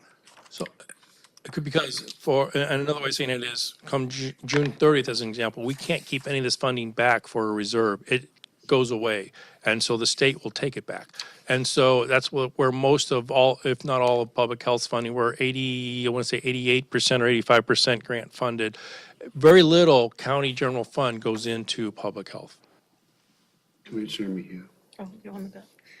while we're on this topic. Okay, well, I might be just jumping ahead here of the curve, but you mentioned a statement that basically putting vaccines and arms, those kind of direct services don't qualify under foundational public health. And so I'm seeing a position here for medical assistant, and I'm looking at, yeah, this spreadsheet right over here. I'm looking at Dr. Harvey or Dr. A, but isn't that technically what medical assistants do, is provide those direct services? But some direct services are eligible for foundational public health because only public health does those. And so in the various areas, and I have staff here to be able to talk to that, but some of those are maternal child health, some of those are environmental health, some of those are emergency preparedness for public health emergencies. Those are only done by local health jurisdictions. And so when you look at that, the community health nurses, as an example, that are funded by foundational public health are performing services that are not done by the rest of the healthcare community. Typically, they're only done by local health jurisdictions. And if we want to get into more specifics, I'm trying not to, but because I know we have limited time, but I have Gretchen Thaler here as an example who can talk community health nurses and some of the services they provide. But one example is, I'm going to go into, well, I'm not going to go into it because I know I'm going to get it all messed up. So if you want more examples, I can ask staff to provide those examples. But environmental health, also water testing, water quality, that's foundational public health, but not some of the other areas that we are done elsewhere in the healthcare community. Did that answer your question, or am I? Yeah, I think I had sort of the same question, like, what would this medical assistant do that would not be So I'm going to turn over to services? Yeah. Gretchen. Are you going to talk to that one specifically, or? Oh, no, or we want, well, let me go.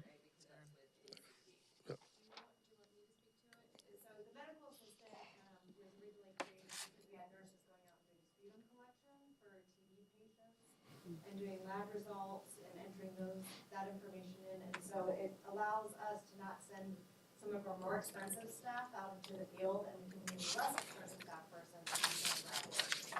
So it would be, it was based more on that. Sample collection.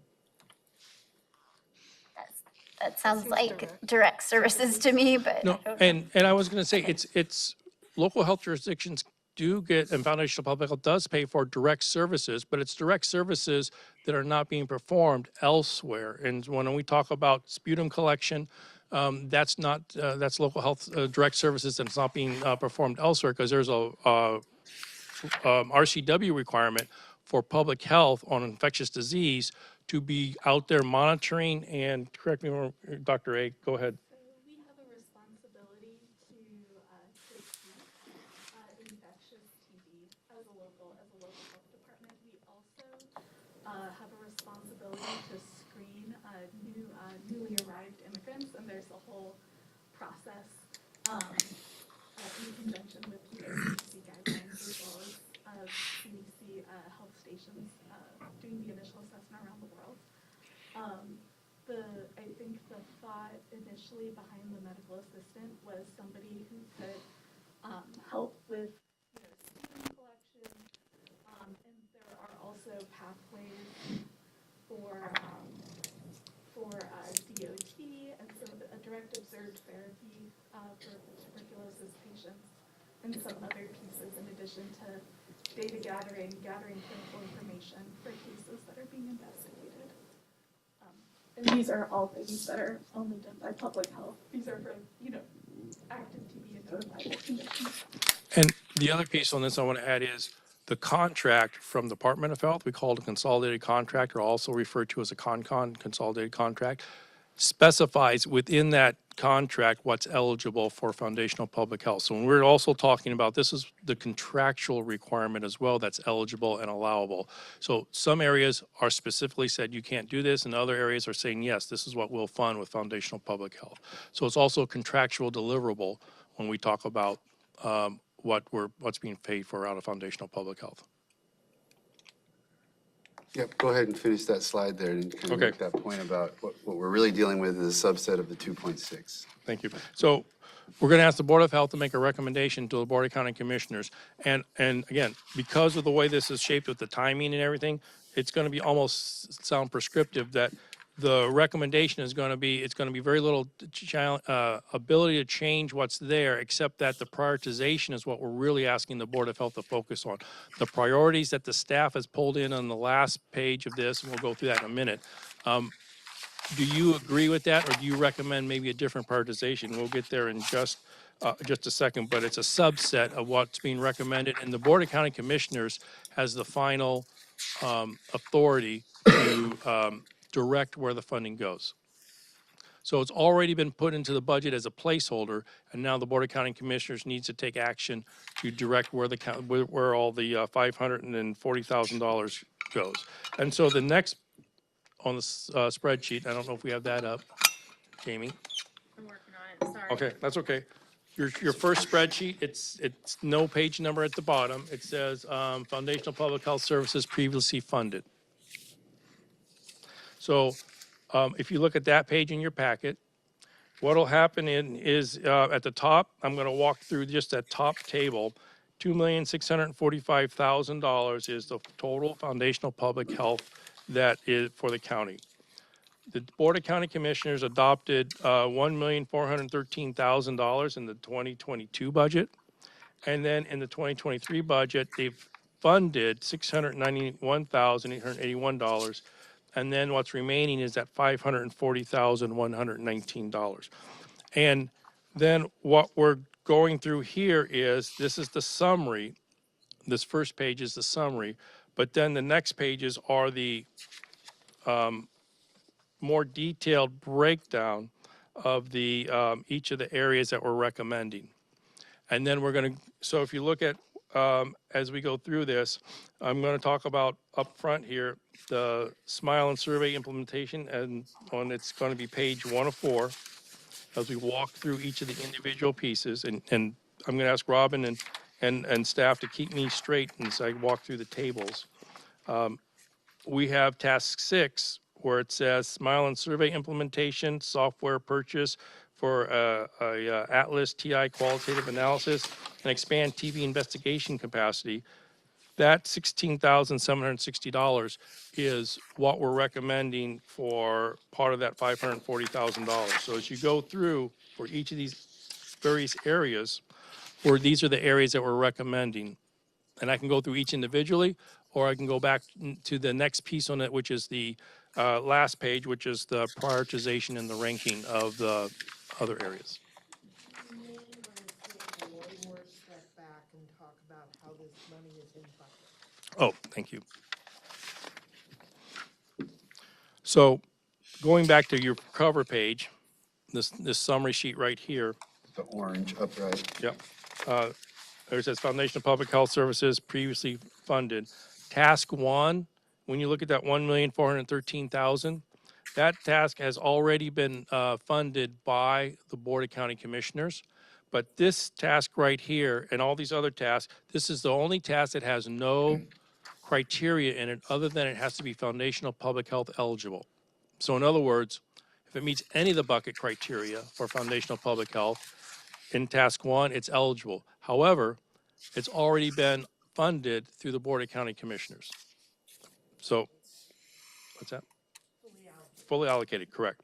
In task 2, under assessment, there's an assessment piece, and each of these other ones have buckets, and these buckets have criteria in each one of them.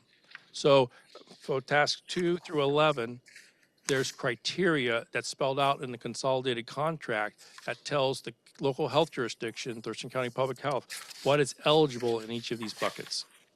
And the contract states the specific amount of money for each of these buckets. Correct. So for example, there is, thank you, $50,280 available to spend on task 2, which can be spent on assessments. So that's all the money available for that.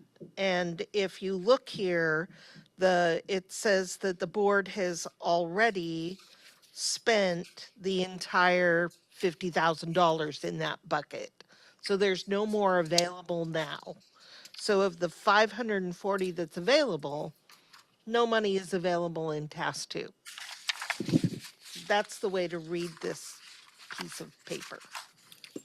And I think that it's helpful, this packet, basically, there's 3 items here. The first page is kind of a summary of where the already allocated money's going, so you just kind of have that sense. The next set of pages, which is 4 pages that are landscape sideways, are the recommendations. Correct. And then the final page is a list of priorities for if there's overflow or we can take money and shift it, and that's where we're gonna be asked to maybe adjust the priority list on that third document. But those are the 3 pieces of this packet. Correct. And so, as we go through, and I'm going to walk through the different tasks as we walk through these. So we talked about Smile and survey implementation, software purchase, and this is under task 6. And then expand TB investigative capacity. We're talking about that piece there, task 7, which is EPH climate change response. We're talking about a Summit Lake harmful algae bloom and update response. And that's that strategy for, and a strategy for related, fire-related air quality. And then the last one is smoke response plan and health impacts project. That total is $67,040 for task 7 that's being recommended. And then for task 8, and that's environmental health, toxicology, and environmental epidemiology. We're looking and recommending Smith Prairie Outreach Project, which is $30,000, and then Smith Prairie Sampling Project, which is $5,000. What is that, Kurt? Go ahead. What is the Smith Prairie Outreach Art, Project? can you? Remind us? Can you hear me or? Yeah. You may water. Just really briefly, so we know what we're talking about. So, yeah, I'm Art Starr, the Environmental Health Division Director, and there's the Smith Prairie area is southeast of Yelm, and recently there was a well that was tested that had extremely high nitrogen levels. Nitrogen's a public health concern. There's a federal standard and a state standard for maximum nitrate concentration, and this well exceeded that.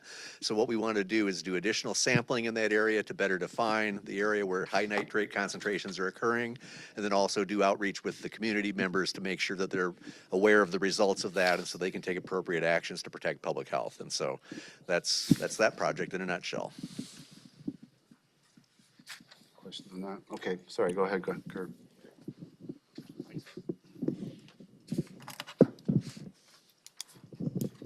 Okay, and then under the next one, task 11, life course infrastructure and workforce development, countywide suicide data review, community wellness program, supplies and health education materials, increased breastfeeding rates in Thurston County, child death review, supervision and management, and then continue funding for annual health and active living promotions, tobacco and vaping education and outreach. So those are the areas there under task 11. So let me, before I go to the next page, let me ask on page 1, are there any questions? Okay. Actually, yeah. Remember me here. On task 8 for the toxicology and environmental epidemiology with the remaining 16,793, I mean, would the lake testing and outreach whenever we have an algae bloom, could that be like set aside? Does that qualify? I know sometimes when we have these algae blooms, there's money needed for outreach and to let the residents know that it's not safe to go into. We've got to spend it by June 30th. Yeah, I was going to say, while it's eligible, and the challenge is, if we have no algae blooms and we don't utilize it by June 30th, then we have to give the money back. Let's get them now However, before June. Yep. So, but it's a great question, council, board member, excuse me, but yeah, it is eligible. And that's actually the idea for Summit Lake is with that algae Yeah. response plan is to be able to delineate those a little bit better so that when stuff happens, we're in a better position to respond. So there's more to that than I just meets the eye from that little quick description. Thank you. Okay. Other questions on this first page? So, going next to the next page on task 6, the SMILE survey goes in a little more detail on talking about the SMILE survey and the purchase of the software and analysis and the expanding capability to conduct timely investigation for infectious TB cases. That goes a little more into detail into that one. And then on page 3, we have the Summit Lake, and this is where we were talking about a little bit before, Summit Lake and algae under task 7, Summit Lake harmful algae bloom and update response strategy plan. And that's what Art just talked about just a moment ago. And then we have the smoke response plan and health impacts project on, we've seen the effects of smoke from fires in the summertime. And this is designed to take a look at that and create that response plan and then take a look at the impacts. And that's the whole project to be able to fund all that. And then under task 8, we talked about the Smith Prairie project and sampling project that Art just talked a little bit more about in detail. And then wrapping up to page 4, under life course infrastructure and workforce development, the countywide suicide data review, and just a little bit more detail into this, emergency preparedness program, increased breastfeeding rates in Thurston County, the child death review, supervision and management, and the continued funding for annual health and active living promotions, which include tobacco, vaping, education, and outreach. So we have, those are the recommendations for this, for the current unallocated funding. The next piece that I want to direct your attention to, which we were going to ask for feedback from the Board of Health, on this page 1 of 1, and it says recommended one-time requests. So what happens is, as we go through the fiscal year, there are areas that get underspent. And the reasoning for underspent could be a delay in hiring someone, a delay in getting the program implemented.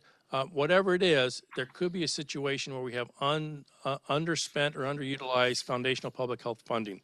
We're asking the Board of Health to make a recommendation to the Board of County Commissioners on these one-time requests to say, if there's funding available, we're recommending the Board of County Commissioners authorize the department director to reallocate funding within the guidelines of foundational public health to spend the unused funds in an eligible area. And these are the one-time areas. The first one is emergency preparedness. The second one, and that's allocate funding to an existing position for the coordination of the Medical Reserve Corps. And I will tell you that the Medical Reserve Corps has been widely utilized in the past 2.5, 3 years with COVID. They've been quite instrumental in helping us with our vaccination process. And one of the things we're doing is keeping the Medical Reserve Corps active through quarterly process of training, but not only training, being able to call them up, because we've also called them up during the measles outbreak. Correct me if I'm wrong, Dr. Ray, I think it was the measles outbreak pre-COVID, where we used some Medical Reserve Corps. I see nodding of heads of staff. So we want to make sure this is to help with the Medical Reserve Corps. Environmental health, septic tank riser rebates, and then environmental health again, a machine stuffing form from that we could utilize to, and then document translation. One of the things we're required to do is translate all of our documents into Vietnamese and Spanish. Is that correct, Renee? And that's per the RCW, per the requirement from the state. Yes. Why Vietnamese? Because the state Office of Financial Management has determined that the 2 languages in each county, or the number of languages in each county that need to be translated are set. And like King County has one, I want to say 19 or 20. We have 2. And based on our population demographics, yes, based on the census. Right. Sure. The reason I ask is I'm looking at the Thurston Regional Planning Council's profile, and it shows that, at least for Lacey and Olympia, the most commonly spoken language after Spanish is Korean. So I know we're talking about allocating funding to do translation. I would just want to put Korean on the list of potential languages to translate into after Spanish and Vietnamese. Right. And that was going to be my next point is, we don't have to just go with what's the minimum requirement by state law. We can add to that, but this gets us in compliance with the state law, and then we can add to it the next language down. And I would recommend doing some of that, because we definitely want to go as deep as we can for language translation. But again, that's my recommendation, and David can decide what he wants to do with it or not. And then environmental health, again, atrium meeting room video conferencing equipment. This is a new facility. We want to be able to put in place video conferencing equipment, and it's eligible under foundational public health, but it allows us to do remote meetings. It allows us to do a lot of the support that's necessary for our foundational public health and environmental health areas. And then maternal child health. We're looking at augmenting maternal child health with base services and programs that include child death review, chronic disease prevention, access and linkage, as well as children with special health needs, family intervention programs, nurse-family partnership programs, and then and we also know there's a critical need for dedicated administrative assistance positions. Because right now we have highly paid technical staff who are doing a lower level administrative work by entering into computers, entering into databases, information which could be done by an administrative person that frees up those community health nurses, as an example, to be out in the community seeing patients and clients. So this is the priority that staff has pulled together. I will say that we're asking the Board of Health to say, do you concur with this? Do you say, well, I think an example might be is I think maternal child health should be higher than environmental health. I mean, we're looking for.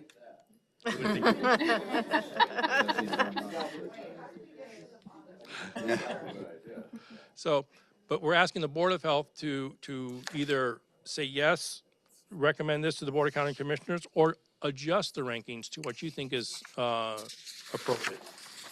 Okay, that's pretty clear. We can discuss that. But as far as those other 4 pages, you'd like the Board of Health to kind of give a thumbs up for these, and if there's questions or objections, we need to hear those. I have a question. On the Smith Prairie Outreach Program or project, I see here that it's supporting the statewide and local community environment. In what ways?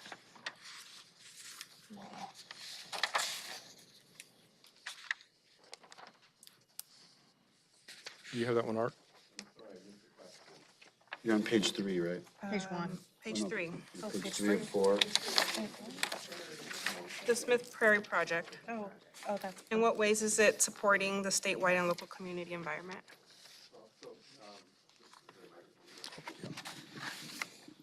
Yeah, so in that particular case, there's several homes actually in the community that rely on groundwater as their drinking water source. And so if to the extent, or if the aquifer is greatly contaminated or the region is contaminated, then it affects the whole community. I mean, there could be hundreds of homes that could be adversely affected. The county did work in this area a number of years ago, and we haven't done work, well, basically in the last 20 years. So we really do believe that we need to update the area. And this well that I talked about that had really high nitrogen levels was a surprise. It was kind of outside of the region that we predicted would be elevated nitrogen from our past efforts. So we think the community will be well served if we can provide updated information for them. Follow-up. So I guess what I'm asking is, do you support other areas where there's contamination? So for instance, I recently learned that Timberline High School has high levels of lead in their water. Would they be supported in something? So that would be it's a different program, but we do also we work with the schools to help evaluate drinking water sources. And in this case, that's something that a State Department of Health also works with, but we would also then work with the schools if they choose to accept our offer to develop plans for how to manage elevated lead levels within schools and determine whether it's fixtures or something else that need to be worked on. So that's a service that we provide. This particular funding, we didn't identify that as a use for that, but it's possible that it could be used for that. Does that, just as using that as an example to try to understand this whole scheme, does that count as foundational public health? Your offer to work with schools and looking at. I think it does. There's and this is where the whole complexity of things gets confusing. If you look at the whole realm of things that foundational public health services can be used for, especially that big category 1 thing, there's a whole lot of environmental things that are covered there. In addition, there's also an emphasis on providing school safety, so that's it's eligible there. There's an emphasis on trying to deal with things like water resources and providing information to the public to make good decisions. So that's kind of the TOX thing. There's a bunch of different ways we could do it if that was a need or a priority. But again, what drove this is again we spent quite a bit of time, and there was quite a bit of concern about this one water sample. So we were trying to match a project that fit the criteria to our local needs, and something that we felt that basically we neglected for a while. So we're trying to address that. It So needs attention we picked now. that. The problem is there's a whole bunch of neat projects we could come up with, and only so much money. David? Yeah, it's a good segue actually to talk about, I think Kurt set this up, this is us trying to spend funding in a quick time period, of course, but for the board, for your awareness, I fully expect and want to participate with you for the funding going forward, so we can have these conversations ahead of time about things like, as you're looking at your communities or places of work, you have ideas. So just know that this is kind of a unique setup for this one. And so your questions are really good about other options. They're out there. And I think when we think about our funding for next year, we'll have those conversations a lot earlier. And so my plan is to start having really like education sessions about our finances and about how we use funding this spring, so that we're ready going into the next budget cycle for you guys. Board Member Mejia? Going into task 11, it looks like we're over 111,000. Take this. Yes, so thank you for noting that. Had you not, I would have brought it up. 344. Because I'm about to add yet another layer of complexity to this conversation. As Kurt said, task 1 is the most flexible pot of funding. We have an opportunity, though, since task 1 is fully allocated, to move activities out of task 1 to other tasks that they're eligible for. So you'll see that there's 274,000 unused in task 5.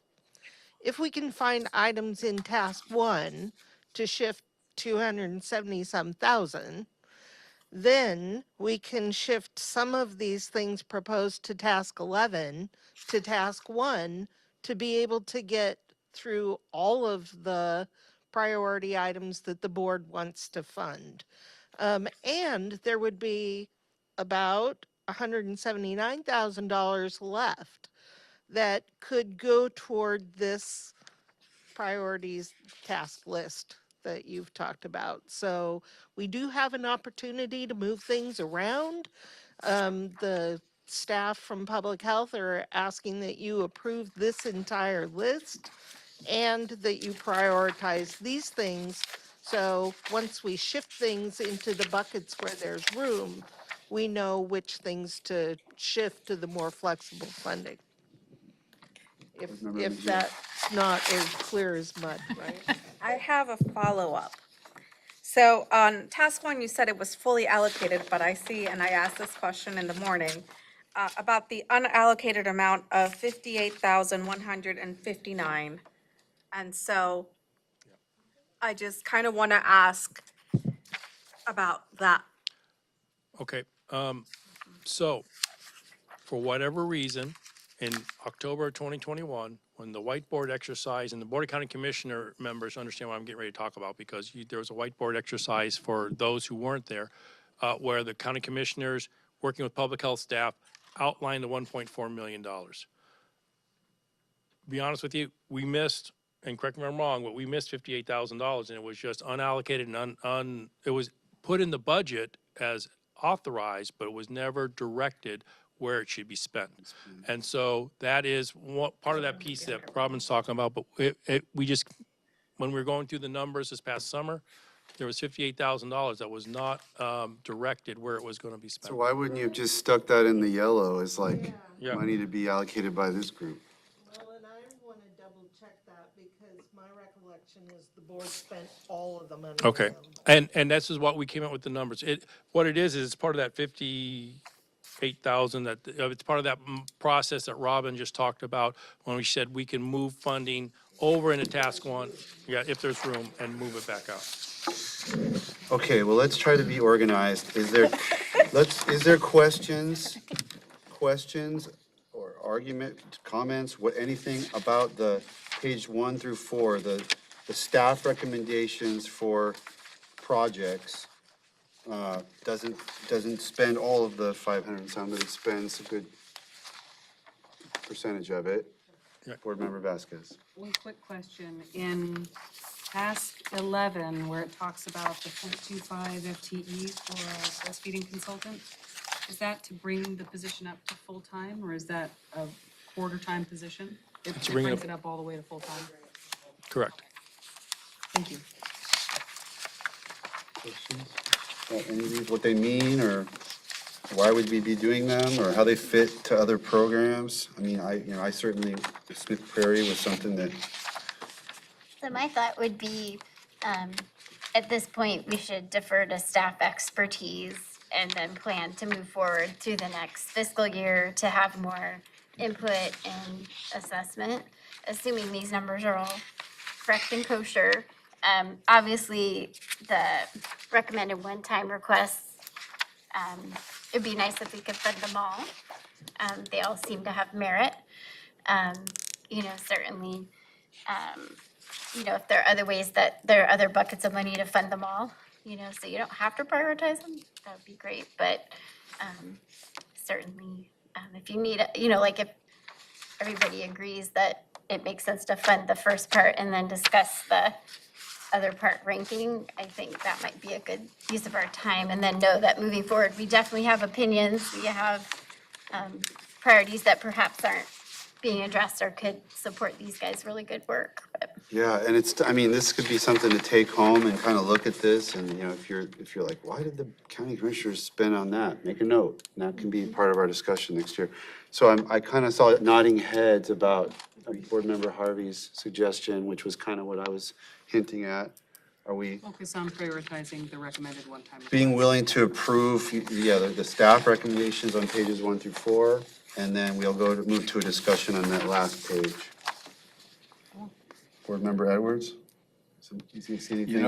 I'm okay with that, but I'd rather go to under task 6 and educate our folks about organic gardening that's been working very well in Europe since the early 60s. That is going on right here in Yelm, and we don't seem to know a thing about it. We need to educate our folks, and it's all about the well-being of the planet and health.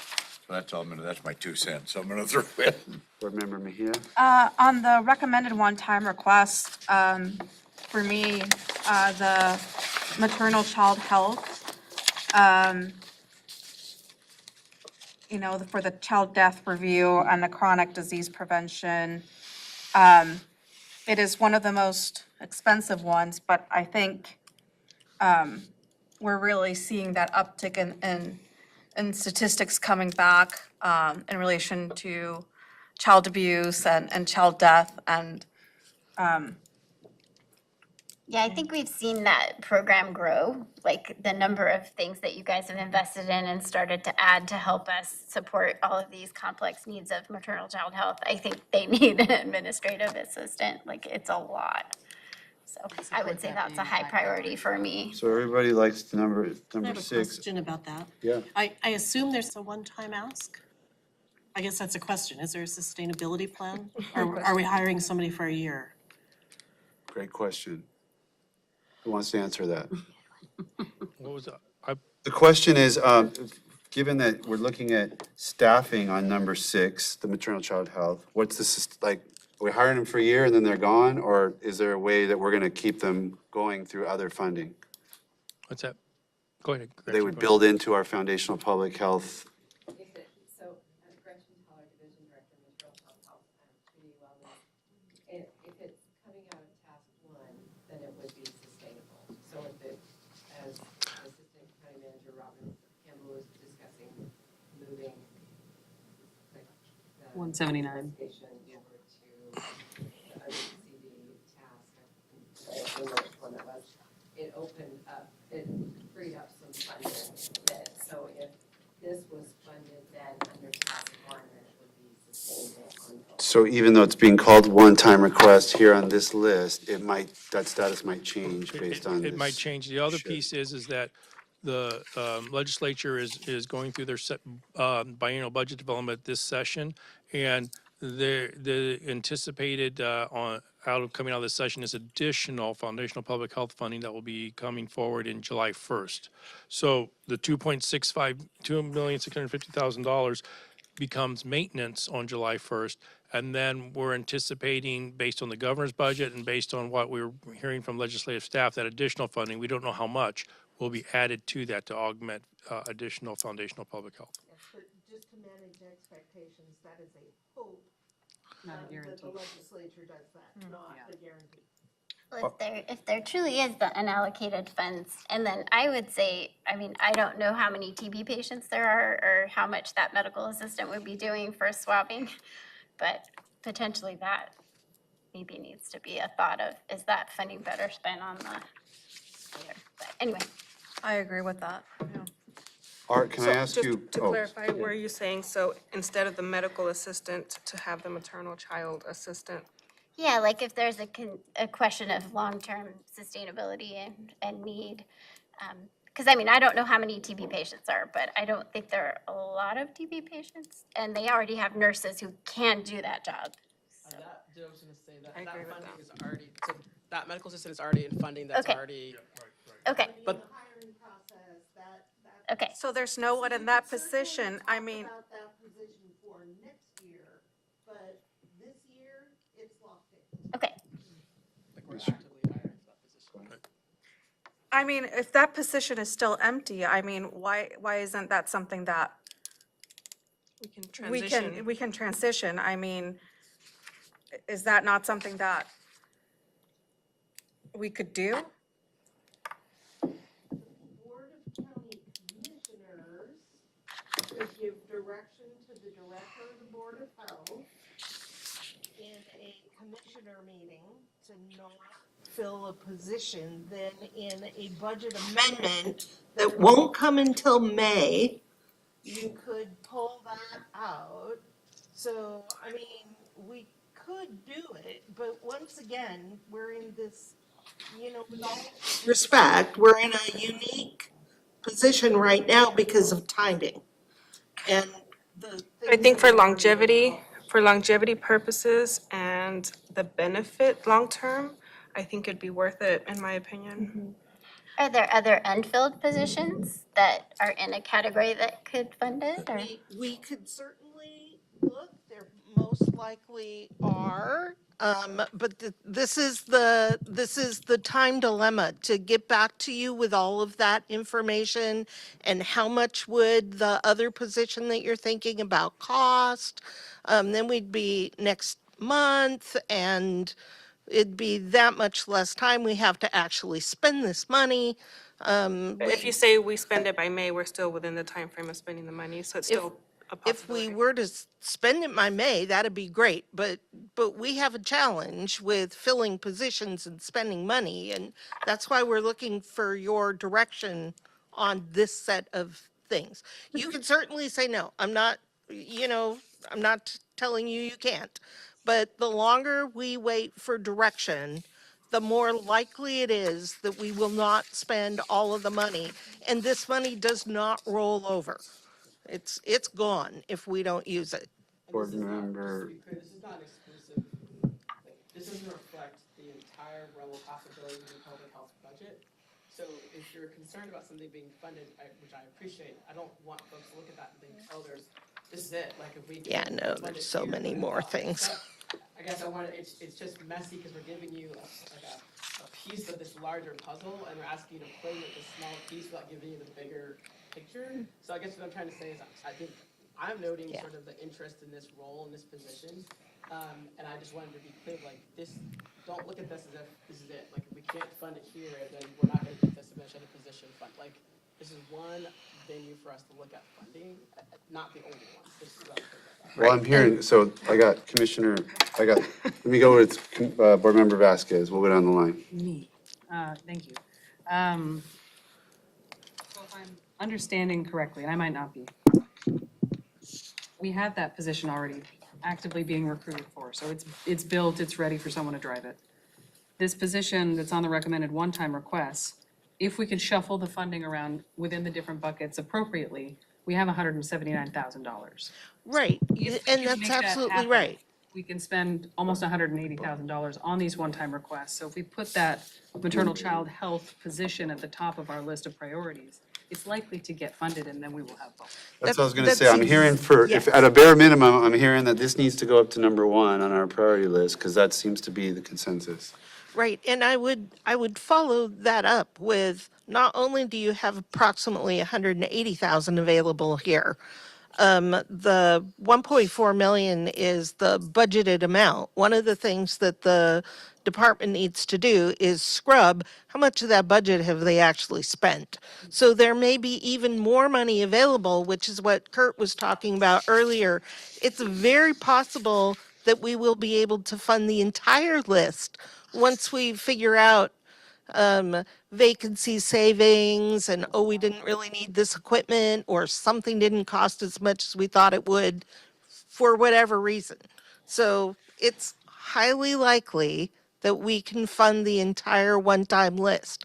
But if we can't, we'd prefer to have your priorities so we know what to do first, second, third. Board Member Mejia? Would you say that's a fair? Yes, I would. But if we don't hire for that medical position, I mean, that would leave $88,000 and the task one available for other uses. So the Board of County Commissioners could still make a decision to not move ahead with hiring with that position. And that funding would still be available to any of the other. That's your prerogative, but at that point, when that budget amendment gets approved, as we're talking late spring, early summer, our ability to expend those funds goes down dramatically. Because you guys have 1 month. It'll decrease it down to essentially 1 But it month. sounds like we potentially can move that along and hire someone almost immediately. Well, it's, the medical assistant is structured, the FTE's done, put in place. It's in what we call NeoGov, which is our hiring system. And so we're out there going to be recruiting for it. The challenge is if we change horses in midstream, so to speak, we're going to start over with how we're going to do that process. And we would start over once the budget amendment's approved by the Board of County Commissioners, which I think is around May. And I guess my only, to piggyback on everyone else, is the sustainability for this position. I understand that it could potentially be added into task one, but kind of like what Doctor was saying, what all is the medical assistant going to be doing that we're going to be funding yearly? Doesn't seem like it's going to be beneficial as much as the maternity child health staff member. I understand, In again. a long-term scheme of things. But in the long-term scheme of things, I think we're talking about being able to fund, both of them being able to fund it, because if you take the maternal child health, move it up to the top priority, we already talked about that 180,000 available. I think that we're talking the long-term sustainability there is already possible. And so, so I would say, the recommendation from staff is, if that's what you want to do, put it at the top, and then as we go through that $180,000 that Robin talked about, we may have additional funding once we scrub, the books close on 2022 on February 1st. Is that right, Robin? I don't remember off the top of my head. I think the question that you asked me is absolutely on point. Because the information is provided to you is one-time funding. And I think your question is, if the other position that you were discussing. It's an ongoing funding. We need this one to be ongoing. Is this a one-time? I think that's a very good question. Really, is it a one-time, or it becomes part of the base ongoing budget? I think that's the fundamental question that you ask in terms of. Which is an excellent question. It's an excellent question. So, and that is something that we need to resolve in terms of, okay, this position, the medical assistant is ongoing, funded, approved, and gone through the process, and is an ongoing position. What we ask you to do is to fund this position one time. Can we switch them and have the medical assistant funded one time? The Board Board of County Commissioners can add an end date to that position. Yes, they can. Okay, It would that changes things. Harder to hire. start the You'd have to repost it. recruitment process so that we would advertise it appropriately. I guess what I'm asking is, what is the rationale of this position requires there is a one time? Yeah, what is I really mean, what are we one time going on to here? do from this point until June? There is a one time investment. Well, I think the answer to that is that for this one, it's looking at the high likelihood, once we scrub numbers and take a look at it, that there will be ongoing funding available based on what we just talked about, that they would sustain these positions. So that's, so the whole one time, I think there is a confusion. Yeah. Okay. We're talking about the urgency for the board to recommend this, to the Board of County Commissioners, this expenditure, which ends at the end of June. What is the likelihood, really, for this maternal child health position, $103,000, if the Board of Health agrees on this, for us to hire this position and spend the money by June 30th? I don't think you can even do that if you hired yesterday. So You could probably buy a stuffing machine by June 30th. I know, I was like, there's 3 items here where. The supply chain doesn't work that well either. Fully allocated if you created I it. appreciate that question, really myself, because that's fundamental. In terms of the likelihood, what is the rationale to ask for a one-time, that perhaps we're now gonna be able to spend it, and the Board of Health has to spend 10 minutes. But Robbins added this wrinkle about the shifting of the money between buckets, which is, but that's not on the paperwork, It's so. all the good information. Okay. So if the Board of Health wants, I guess I'm trying to understand which direction the Board of Health wants to take. I don't know, I'm proposing that, or I guess my proposal would be that the Board of Health make a recommendation to the Board of County Commissioners to reconsider that medical assistant position, being that, I mean, what I'm seeing here with the maternal child health position is, you know, I'm seeing more value added to it. Okay. So that would be one of my recommendations.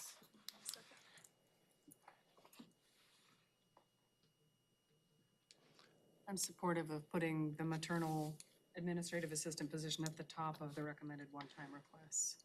Okay. I'm looking at Gretchen.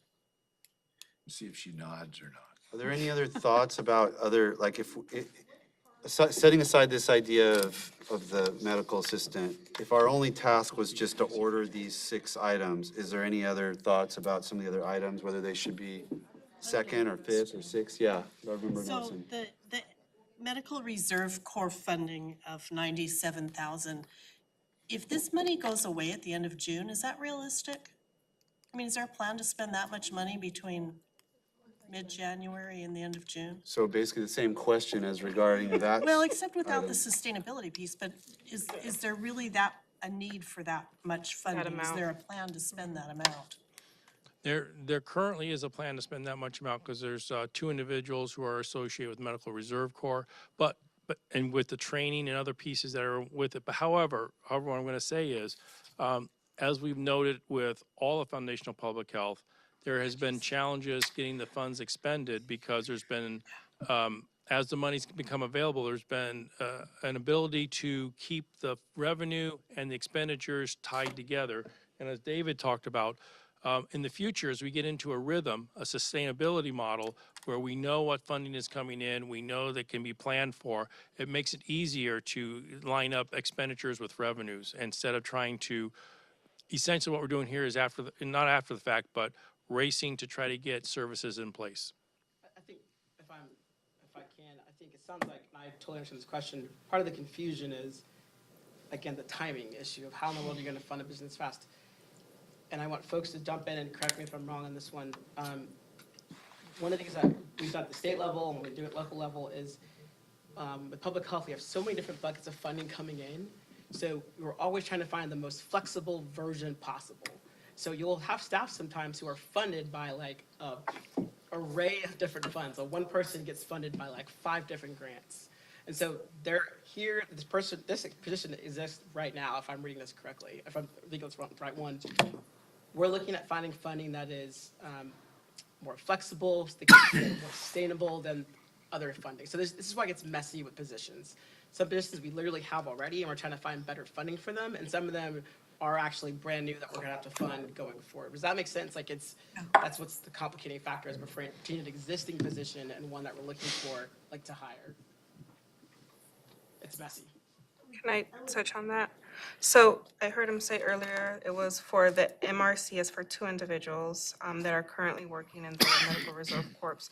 I also see 152 volunteer members, but I don't see any kind of recognition or incentives for the volunteers. So does this amount of money only go to the 2 individuals? Well, no, the 2 individuals who are involved with it, but what I was gonna say is that there's training, there's exercises that we put, and we're looking at a quarterly process to do that. But the volunteers do not get any stipends. No, they're truly volunteers, and the county does not have the ability that I'm aware of to compensate volunteers. If that makes sense. Robin, did you have your hand up? Campbell? The conversation moved on. If it goes back, I'll again.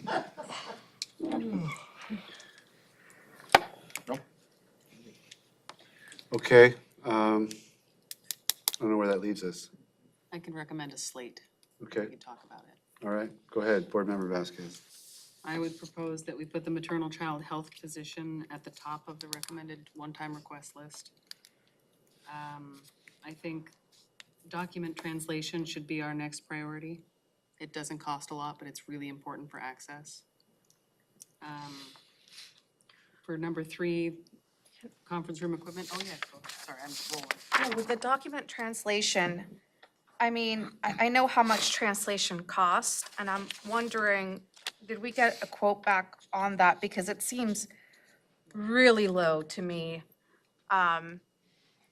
We could spend a lot more.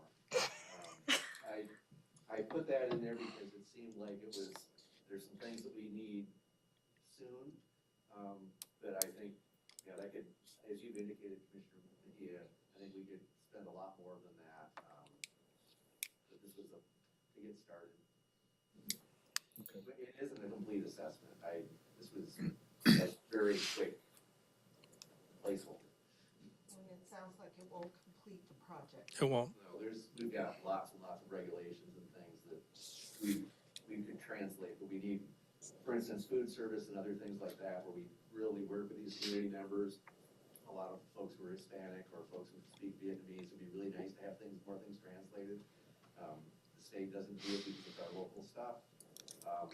There's more we could do, but I don't have a complete budget. This was put together very quickly. Do you want to increase the amount of money we dedicate to that I as would, a recommendation? yeah, I mean, I would, If I you're gonna would- do it, might as well do it right. yeah, I feel like if we're gonna start 10,000, it seems really low, and I'm not even sure that we're gonna be able to get everything, like, just with what's really needed, I don't even think we're gonna be able to get through that, so, I mean, I would be willing to recommend 20 to 25, and then add Korean, language, so Spanish, Vietnamese, and Korean. What was your next? Did you keep going with your slate? You're on a roll, Board Member Vasquez. The atrium meeting room video conferencing equipment, just because the price is right. And it's another one of those. And the need is obvious. Right, yeah. Yeah, as we struggle all day in this room. It's about access, it's about making sure we have the technology to serve the community. And then I had, But is it enough? I just wonder if that's I enough. also don't know. We actually have an estimate for that meeting room. It's a little bit less. There's our county contract process is $10,000 is a magic number, so that's why there's 9,900. That's a direct buy It's actually a process. little less. We got other rooms in It's on paper somewhere. Yeah, the atrium meeting room video conferencing equipment, and then the stuffing machines, I think was my next one, just because again, it's reasonably priced, and I'm guessing that will free up staff time to focus on other duties that only a human can do. Is that for like sending out outreach letters or Yeah, we something? send out lots of bills and notices and things, and we do a lot of hand stuffing. And a machine like that would save us a lot of time. And then I had septic tank riser rebates and the emergency preparedness volunteers at the bottom of my list, only because the price tag was so large, and I thought we could cover everything else with just about the Okay. 180 that we had. And then that next thing, if we have more lap salary dollars, could be those volunteer positions. All right, so there's a proposed order. I'm good with it. Comments? Anyone want to propose any adjustments to that? Can I go over that list real quick, just to make sure I have it correct, what's currently proposed? Maternal child health is number 1, document translation is number 2, the meeting room conferencing equipment is number 3, number 4 is the stuffing machine, number 5 is septic tank riser rebates, and number 6 is the emergency preparedness. I guess And I have then- Go ahead. I was gonna adding Korean to the other 2 languages for translation, and then increasing the amount to $25,000. I have a question on septic riser rebates. So, or how would that, is that like, we've got money from other places for septic stuff. Is this just something adding to it, or is it new? Is it something not covered? To it, this gets to things where things are categorical and geographic. We have limitations, and so we have, there's a need for providing those services more county-wide, but we're limited because of the nature of some of our programs. We either have a grant for a specific area, we have a special area like Anderson and Nisqually that has special funding where we can provide that, but there are other areas where we can't. And so there's a demand for that, especially the small grant thing where we can help finance some of the costs for monitoring and maintenance. It's very much appreciated. It often helps people who have limited incomes. And that's what it's actually focused on. So it's a really good program, and we just aren't able to offer it countywide. And so that's, if we, basically we can, I don't know exactly how much of that, I think we maybe can spend more if we have more time, but that's a pretty good one-time thing. We have the mechanism in place, we would just be able to basically more broadly advertise. I would guess it'll even get you better compliance. It does, it really does help, because if people realize they've got resources, it makes it easy on them, they're more willing to take steps to basically maintain their systems better. Right. Is that something you would be able to set up from May to June? We do this already, but it's with the special funding. Getting that stuffing machine, stuffing the envelopes and. Buy the stuffing machine That's why first. that's. All right. I just want to kind of, so I appreciate your chronological order, but I just want to kind of piggyback off on Commissioner Mejia about proposing to the Board of Commissioners about the medical assistant position and transitioning it to a maternal child health position as opposed to approving it now. Yes. This is where I'd like to chime in. So at the time the board adopted the biennial budget, there was in-depth review of every proposal from each office. So before the board pulls the funding or limits the funding for this position, I would request that we take a close look at what the justification for this position was. The medical assistant position. Which I'm turning to these ladies here. Were you able to pull up the decision package? Yes, we sent Which it I to don't you. have before me. We sent it to you, Romero. I don't have my computer here, which Yeah, is why um, I couldn't pull it up. Yep. I have it. Well, it's an attachment. Well, we didn't say it was going to be readable.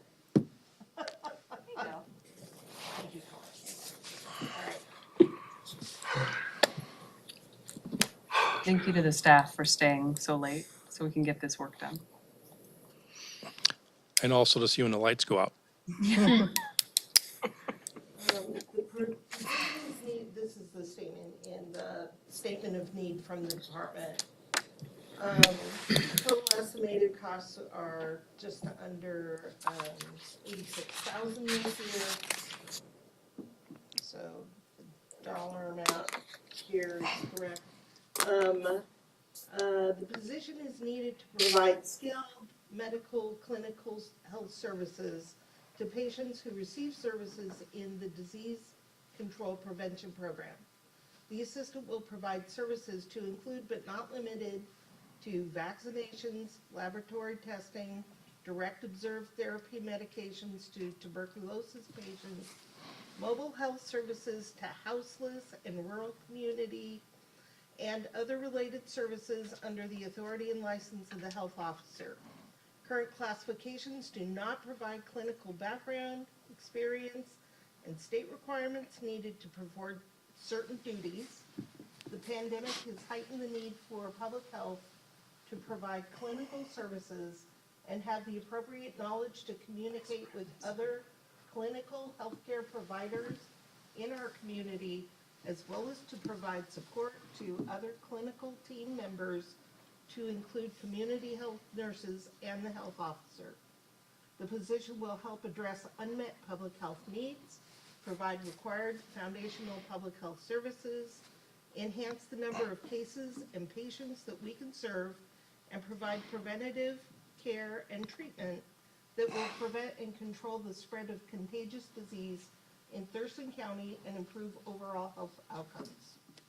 If not funded, we will continue to utilize costly nurses and our only county physician to provide health services that can't be performed by a lower classification, which is more efficient in use of time, resources, and funding.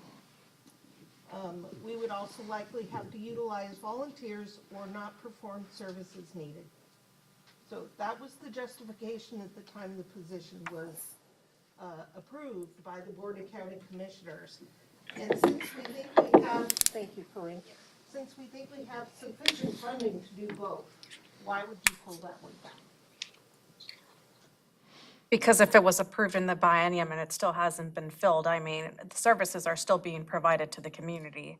So So this was just approved in the, was this part of the midterm?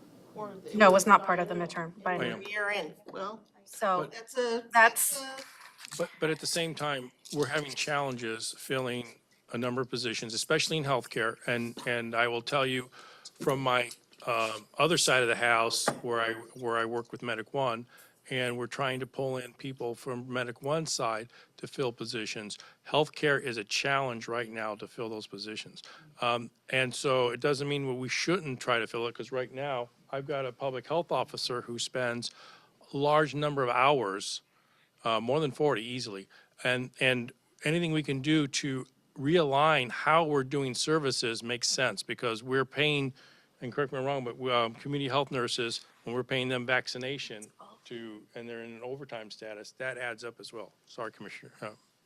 when was this posted? Because what I heard was we're just now actively recruiting for this position. So you're telling me that for a year we were not actively recruiting in a position? So it's just posted, we had to work with HR to actually create this.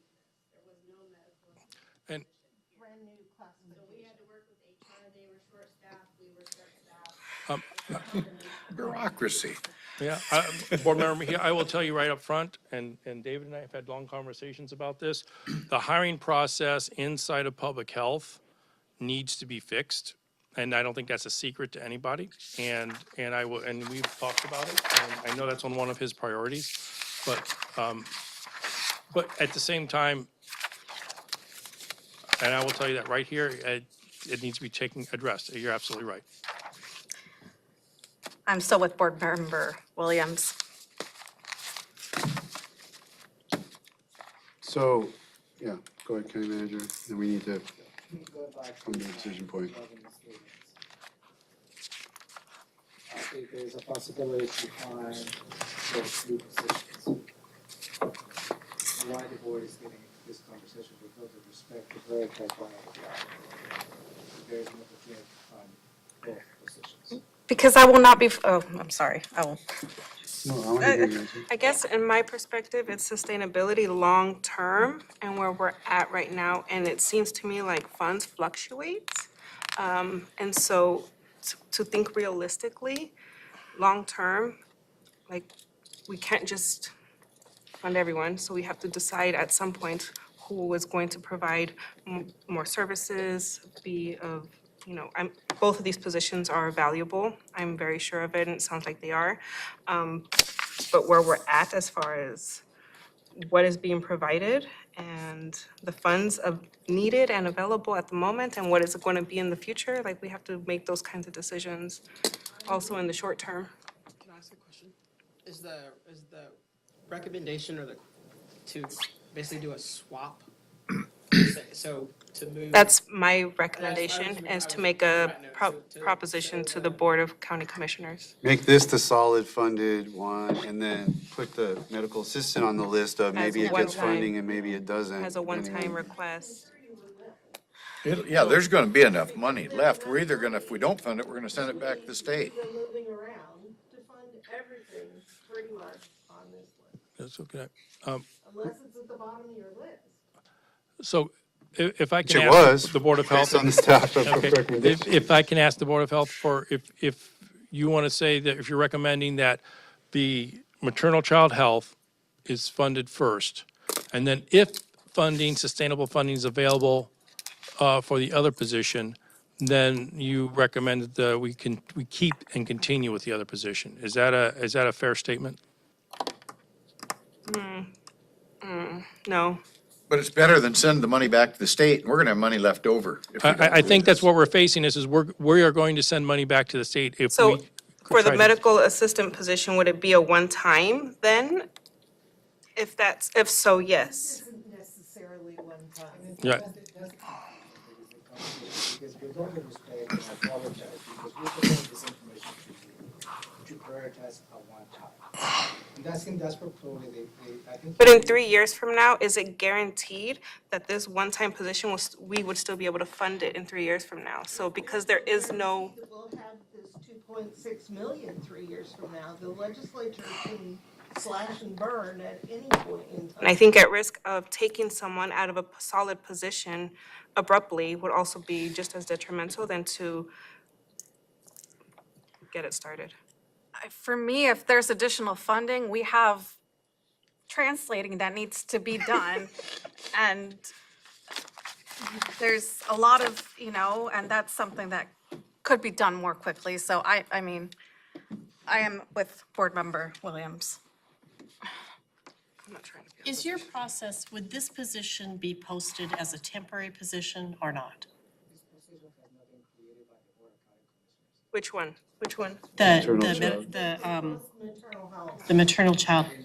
That has not been created by the Board of County Commissioners. Correct. So that would be yet another action that the board. So are you saying you can't answer that? The Board of County Commissioners have to go through to create that position. But is the They could establish it as permanent, or they could establish it as temporary.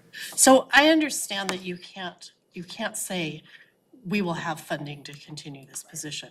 But I think I also heard at least two of you say there's a very high likelihood that it would be continued, and I assume that as an organization, you wouldn't put a position like that out there if you didn't really believe that, because nobody wants to hire somebody and then lay them off in 3 months, right? We have to be careful with how we I work in the public sector too, so I kind of get that. So I guess I personally am willing to take a leap of faith and say it doesn't have to be an either or, and as I read your faces, I don't think you believe it needs to be an either or either, correct? That's the way I'm looking at it, correct.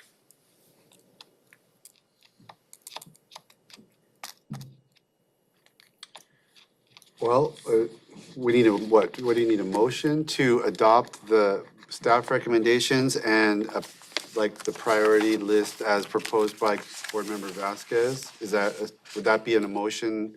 If someone wanted to make a motion like that, would that get us to where we need to be? Could you put me down as making that motion? Yeah, Yes. you need a motion to recommend Yes. this. Just what, just what Robin said, just what Commissioner, yep. So Okay. Commissioner Edwards has made that motion. I'm Yep, going to I accept made that. it. I It's need a being second. made. Is there a Second. second? Okay, Board Member Nelson, seconds. Discussion on the motion. No, I'm And sorry. this doesn't preclude maybe another motion after, if this motion approves, someone can make another motion with respect to the medical assistant position. So let's just maybe take the things one at a time. Any discussion on the motion made by Commissioner, Board Member Edwards? Okay, I'll call for the vote. All in favor, say aye. Aye. Any opposed?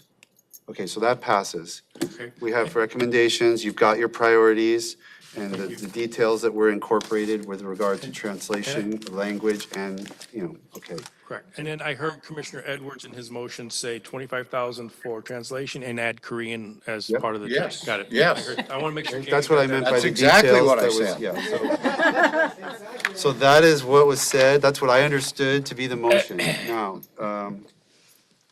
is there another motion that anyone wants to make before we move toward our health officer's report, which is our last item of business? Now is the time. Maria, do you want to make a motion? Oh, to make, yes, I would like to make a motion to propose to the Board of County Commissioners that we switch positions from medical assistant to the other position, The maternal the child maternal health. child health position. I'll second that motion. Okay, so I'm understanding the motion to be a recommendation from this board to the Board of County Commissioners to consider what's the right word? Transition, To consider fully funding the maternal child health position and Shifting the medical assistant position to the priority list for one. priority if funding is available. Is that correct? That's correct. Statement of your motion. Okay, is there a second? Second. Okay, motion's been made and seconded. Any discussion? When's the next Board of Health meeting? Or, excuse me, Board of County Commissioners meeting? Tuesday. Next Tuesday. Because you have. It takes time for us notice to put requirements, things. right? Yeah. You're dealing with a bureaucracy here. We I don't know, move I'm too a bureaucrat. fast. I was going to say, to answer your question, Board Member Vasquez, I believe it'll be 3 weeks from today is when the earliest possible to put it on the Board of County Commissioners agenda. For action, but we could discuss it Yeah, before yeah, that. yes, absolutely. Absolutely. Absolutely. Any Tuesday morning. Correct. But for formal, if we were going to adopt the Establish the recommendation position. and actually take formal action, he's saying 3 weeks would be an absolute minimum before it's done. And do you have a job description written for the position? Since it's, For which one? For The- the maternal child health. maternal child health, right.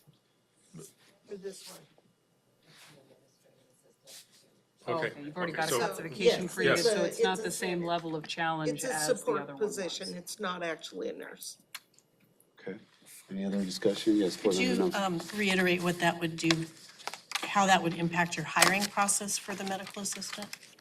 Timelines, et cetera? So, We would just suspend it for correct. now. Yeah, we have to suspend it because if the Board of County Commissioners voted to switch it around and make it a one-time eligible funding, then we'd have to put project dates, end dates on it, and it would change that. Yeah, but we'd have to work through a whole Right, what right, are we right. really doing. So but- this is good direction from the board. So we will start the recruitment process with that position until the Right, board of and county figure it commissioners out. take an action. Right. So that position. So will it would start add a the few- recruitment process. A minimum of 3 weeks Mhm. to the hiring process. Well, we'll start the hiring process based on the direction they place. And it's already posted and you have applicants? Do we have any I- applicants? No, not I yet. don't know, I don't know. Aaron's saying no. Beginning with some applicants, we can start the recruitment. Okay. Oh, I know. We wouldn't conduct interviews. We're not related with applicants to continue with the process. This direction now for staff to start the process. Any further discussion before I call for the vote? Okay, all in favor of this motion, say aye. Aye. Any opposed? No. Nay. There's a nay? Okay, so it's passes, what are we, 6 6 to to 1. Okay. And therefore, this recommendation will move to the Board of County Commissioners. And in due order. Bringing us to item 6, our last item of business this evening, the health officer's report. Dr. Abdul Malik, make sure you get a microphone so that you're heard. Yeah. And Keep it short. abbreviated report tonight. No, you always do a good job. Thank you. I will do my best. Good evening, Board of Health. I'm Amy Abdul Malik. I'm the Thurston County Health Officer. I would just like to give you a high-level overview of some of the communicable diseases that are currently circulating in Thurston County. I'm going to go ahead and start with COVID.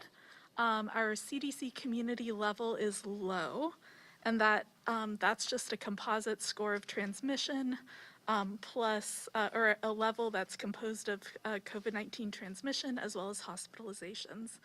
Our transmission rate is currently 74.6 cases per 100,000 over the past 7 days and 151.2 cases per 100,000 over the last 14 days.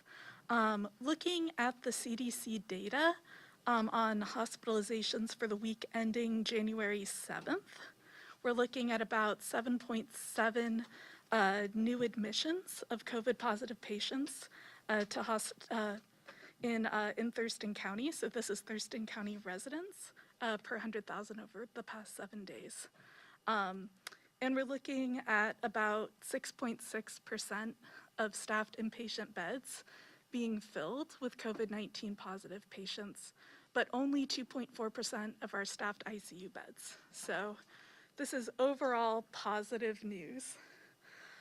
We are seeing a bit of a rate increase in COVID-19 here in Thurston. It's kind of mirroring, but not significant in terms of, and the reason why I'm mentioning this is because we are seeing an increase in outbreaks in long-term care facilities, which is one of the ways that we kind of track spread given so much testing occurs at home and isn't captured in the numbers. This also correlates with what we're seeing nationally as well, but it's not a significant spike. It's nothing like the Omicron wave that we saw this time last year. I did want to make everyone aware that there is a new variant. So you might have heard about it on the news, XBB.1.5, that has been increasing in prevalence in the U.S. In general. So in terms of, the last DOH sequencing data that we have ends the week of December 3rd, and that's just because the way DOH reports numbers, they wait until they have 90% of all of the data for a given time period before releasing that data. So that's a little bit why that data lags. So at that point in time, XBB was 2%. Looking at, and that's Washington State DOH sequencing data. CDC nowcast data, which is a combination of data and data projection using various models for Region 10, which includes us and Washington, Oregon, Idaho, and Alaska, show that XBB.1.5 is about 6.7%, and that's an estimation. I would just say that the CDC, looking especially at the Northeast, did have to adjust their estimates of the XBB variant downward from their initial projections.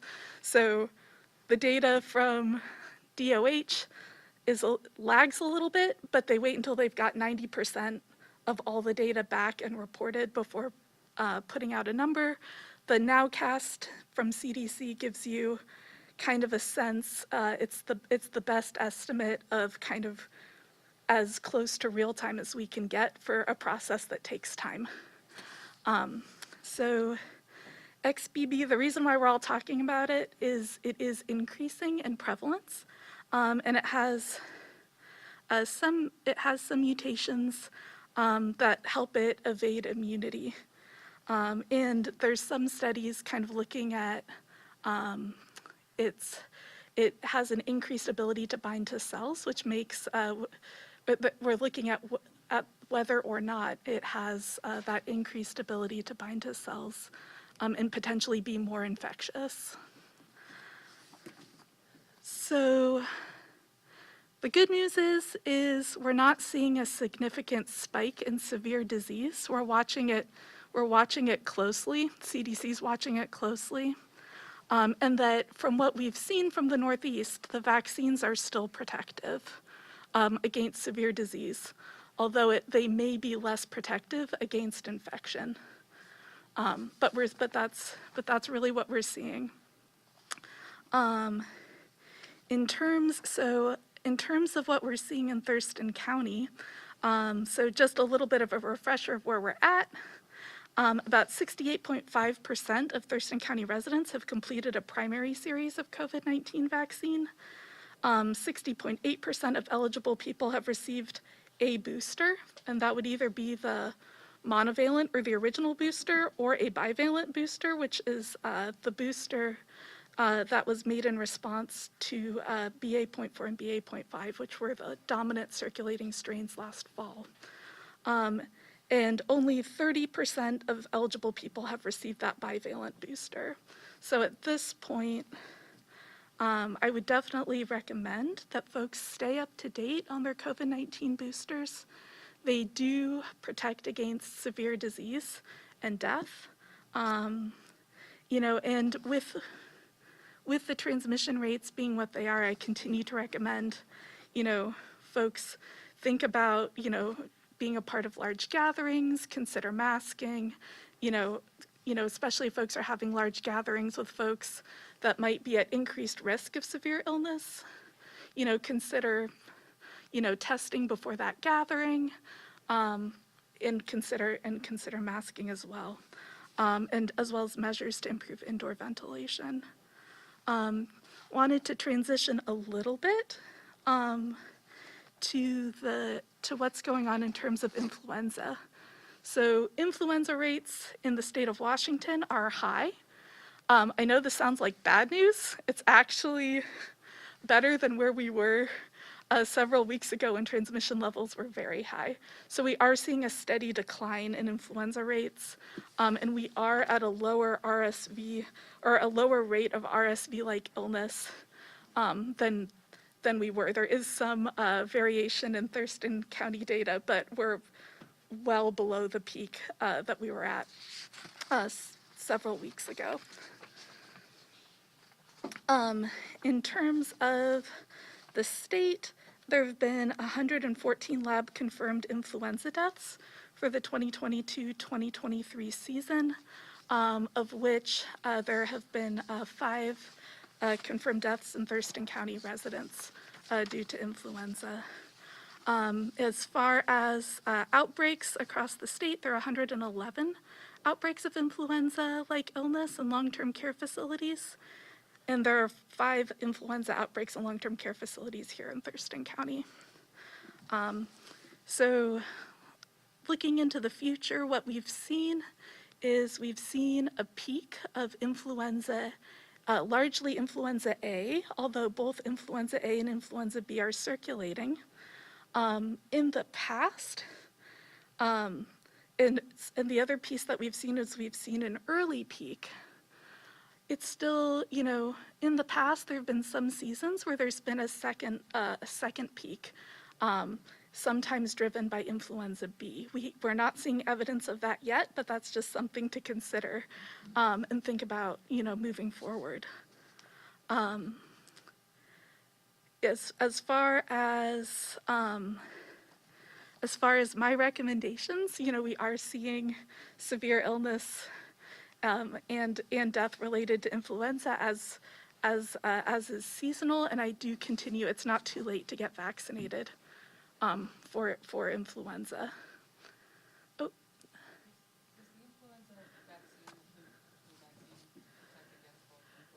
And B? Yes. 4 strains, 2A, 2B. Nice. Cool. In terms of our efforts, we've been fortunate to have a partnership with the Washington State Department of Health and have been able to offer, so the Washington State Department of Health has been able to offer, in partnership with our team, influenza vaccine for folks experiencing houselessness at several sites. So, so that's been something that we've been fortunate to be able to have available over the last several weeks. Other than that, in the past month, thinking about notifiable conditions, we've investigated 119 confirmed and probable cases of a wide variety of notifiable conditions, including STIs, so chlamydia and gonorrhea, and syphilis, as well as highly antibiotic-resistant organisms, botulism, as well as various hepatitis, so B and C mostly. You know, we're at a point where, you know, looking overall, we are seeing a dip in viral respiratory illnesses other than COVID, which we're watching closely. It's too early to tell the impact of the XBB.1.5 variant. And we do continue to look at our surveillance data to see to look for trends in what's increasing in terms of other notifiable conditions in our county and respond to them. And with that, I'm open to any questions anyone may have. Thank you so much. Member Edwards? What happened to monkeypox? Good question. So, Well, what the hell? Might as well ask. Yeah. no, that's a great question. So actually, when you look at the transmission curve, transmission of mpox, there was a little bit of a name change, has significantly decreased. So we engaged in vaccination efforts here in Thurston County for folks who are in high-risk categories. We've had 2 cases that we've investigated, but what happened was there was a peak in transmission. Transmission has declined significantly, and while we're still supporting testing for monkeypox when suspected by a clinical provider, and we're still getting calls for that, we haven't had a recent positive case. That's good. Any other questions for Dr. Ray? I have one question. You mentioned the RSV, and I never really got a handle on the significance of that. I mean, I got sick in like November, and it was like they tested me for COVID and they tested me for flu. No. Oh, you have a cold. And then people started saying, oh, you probably have RSV, but the doctor never mentioned RSV, and I didn't know what that meant. Like, does it treat it different? Does it last longer? How is it different than having a cold or something else? So RSV is a virus that causes upper respiratory symptoms. In general, in most cases, treatment is purely symptomatic. So once you have it, there isn't a specific treatment. It can cause it can cause severe disease in folks under 2, including bronchiolitis, which is a severe kind of which is a respiratory condition that actually has a variety of severity in its presentation, and was a component of the hospitalization wave that we saw early on in the season.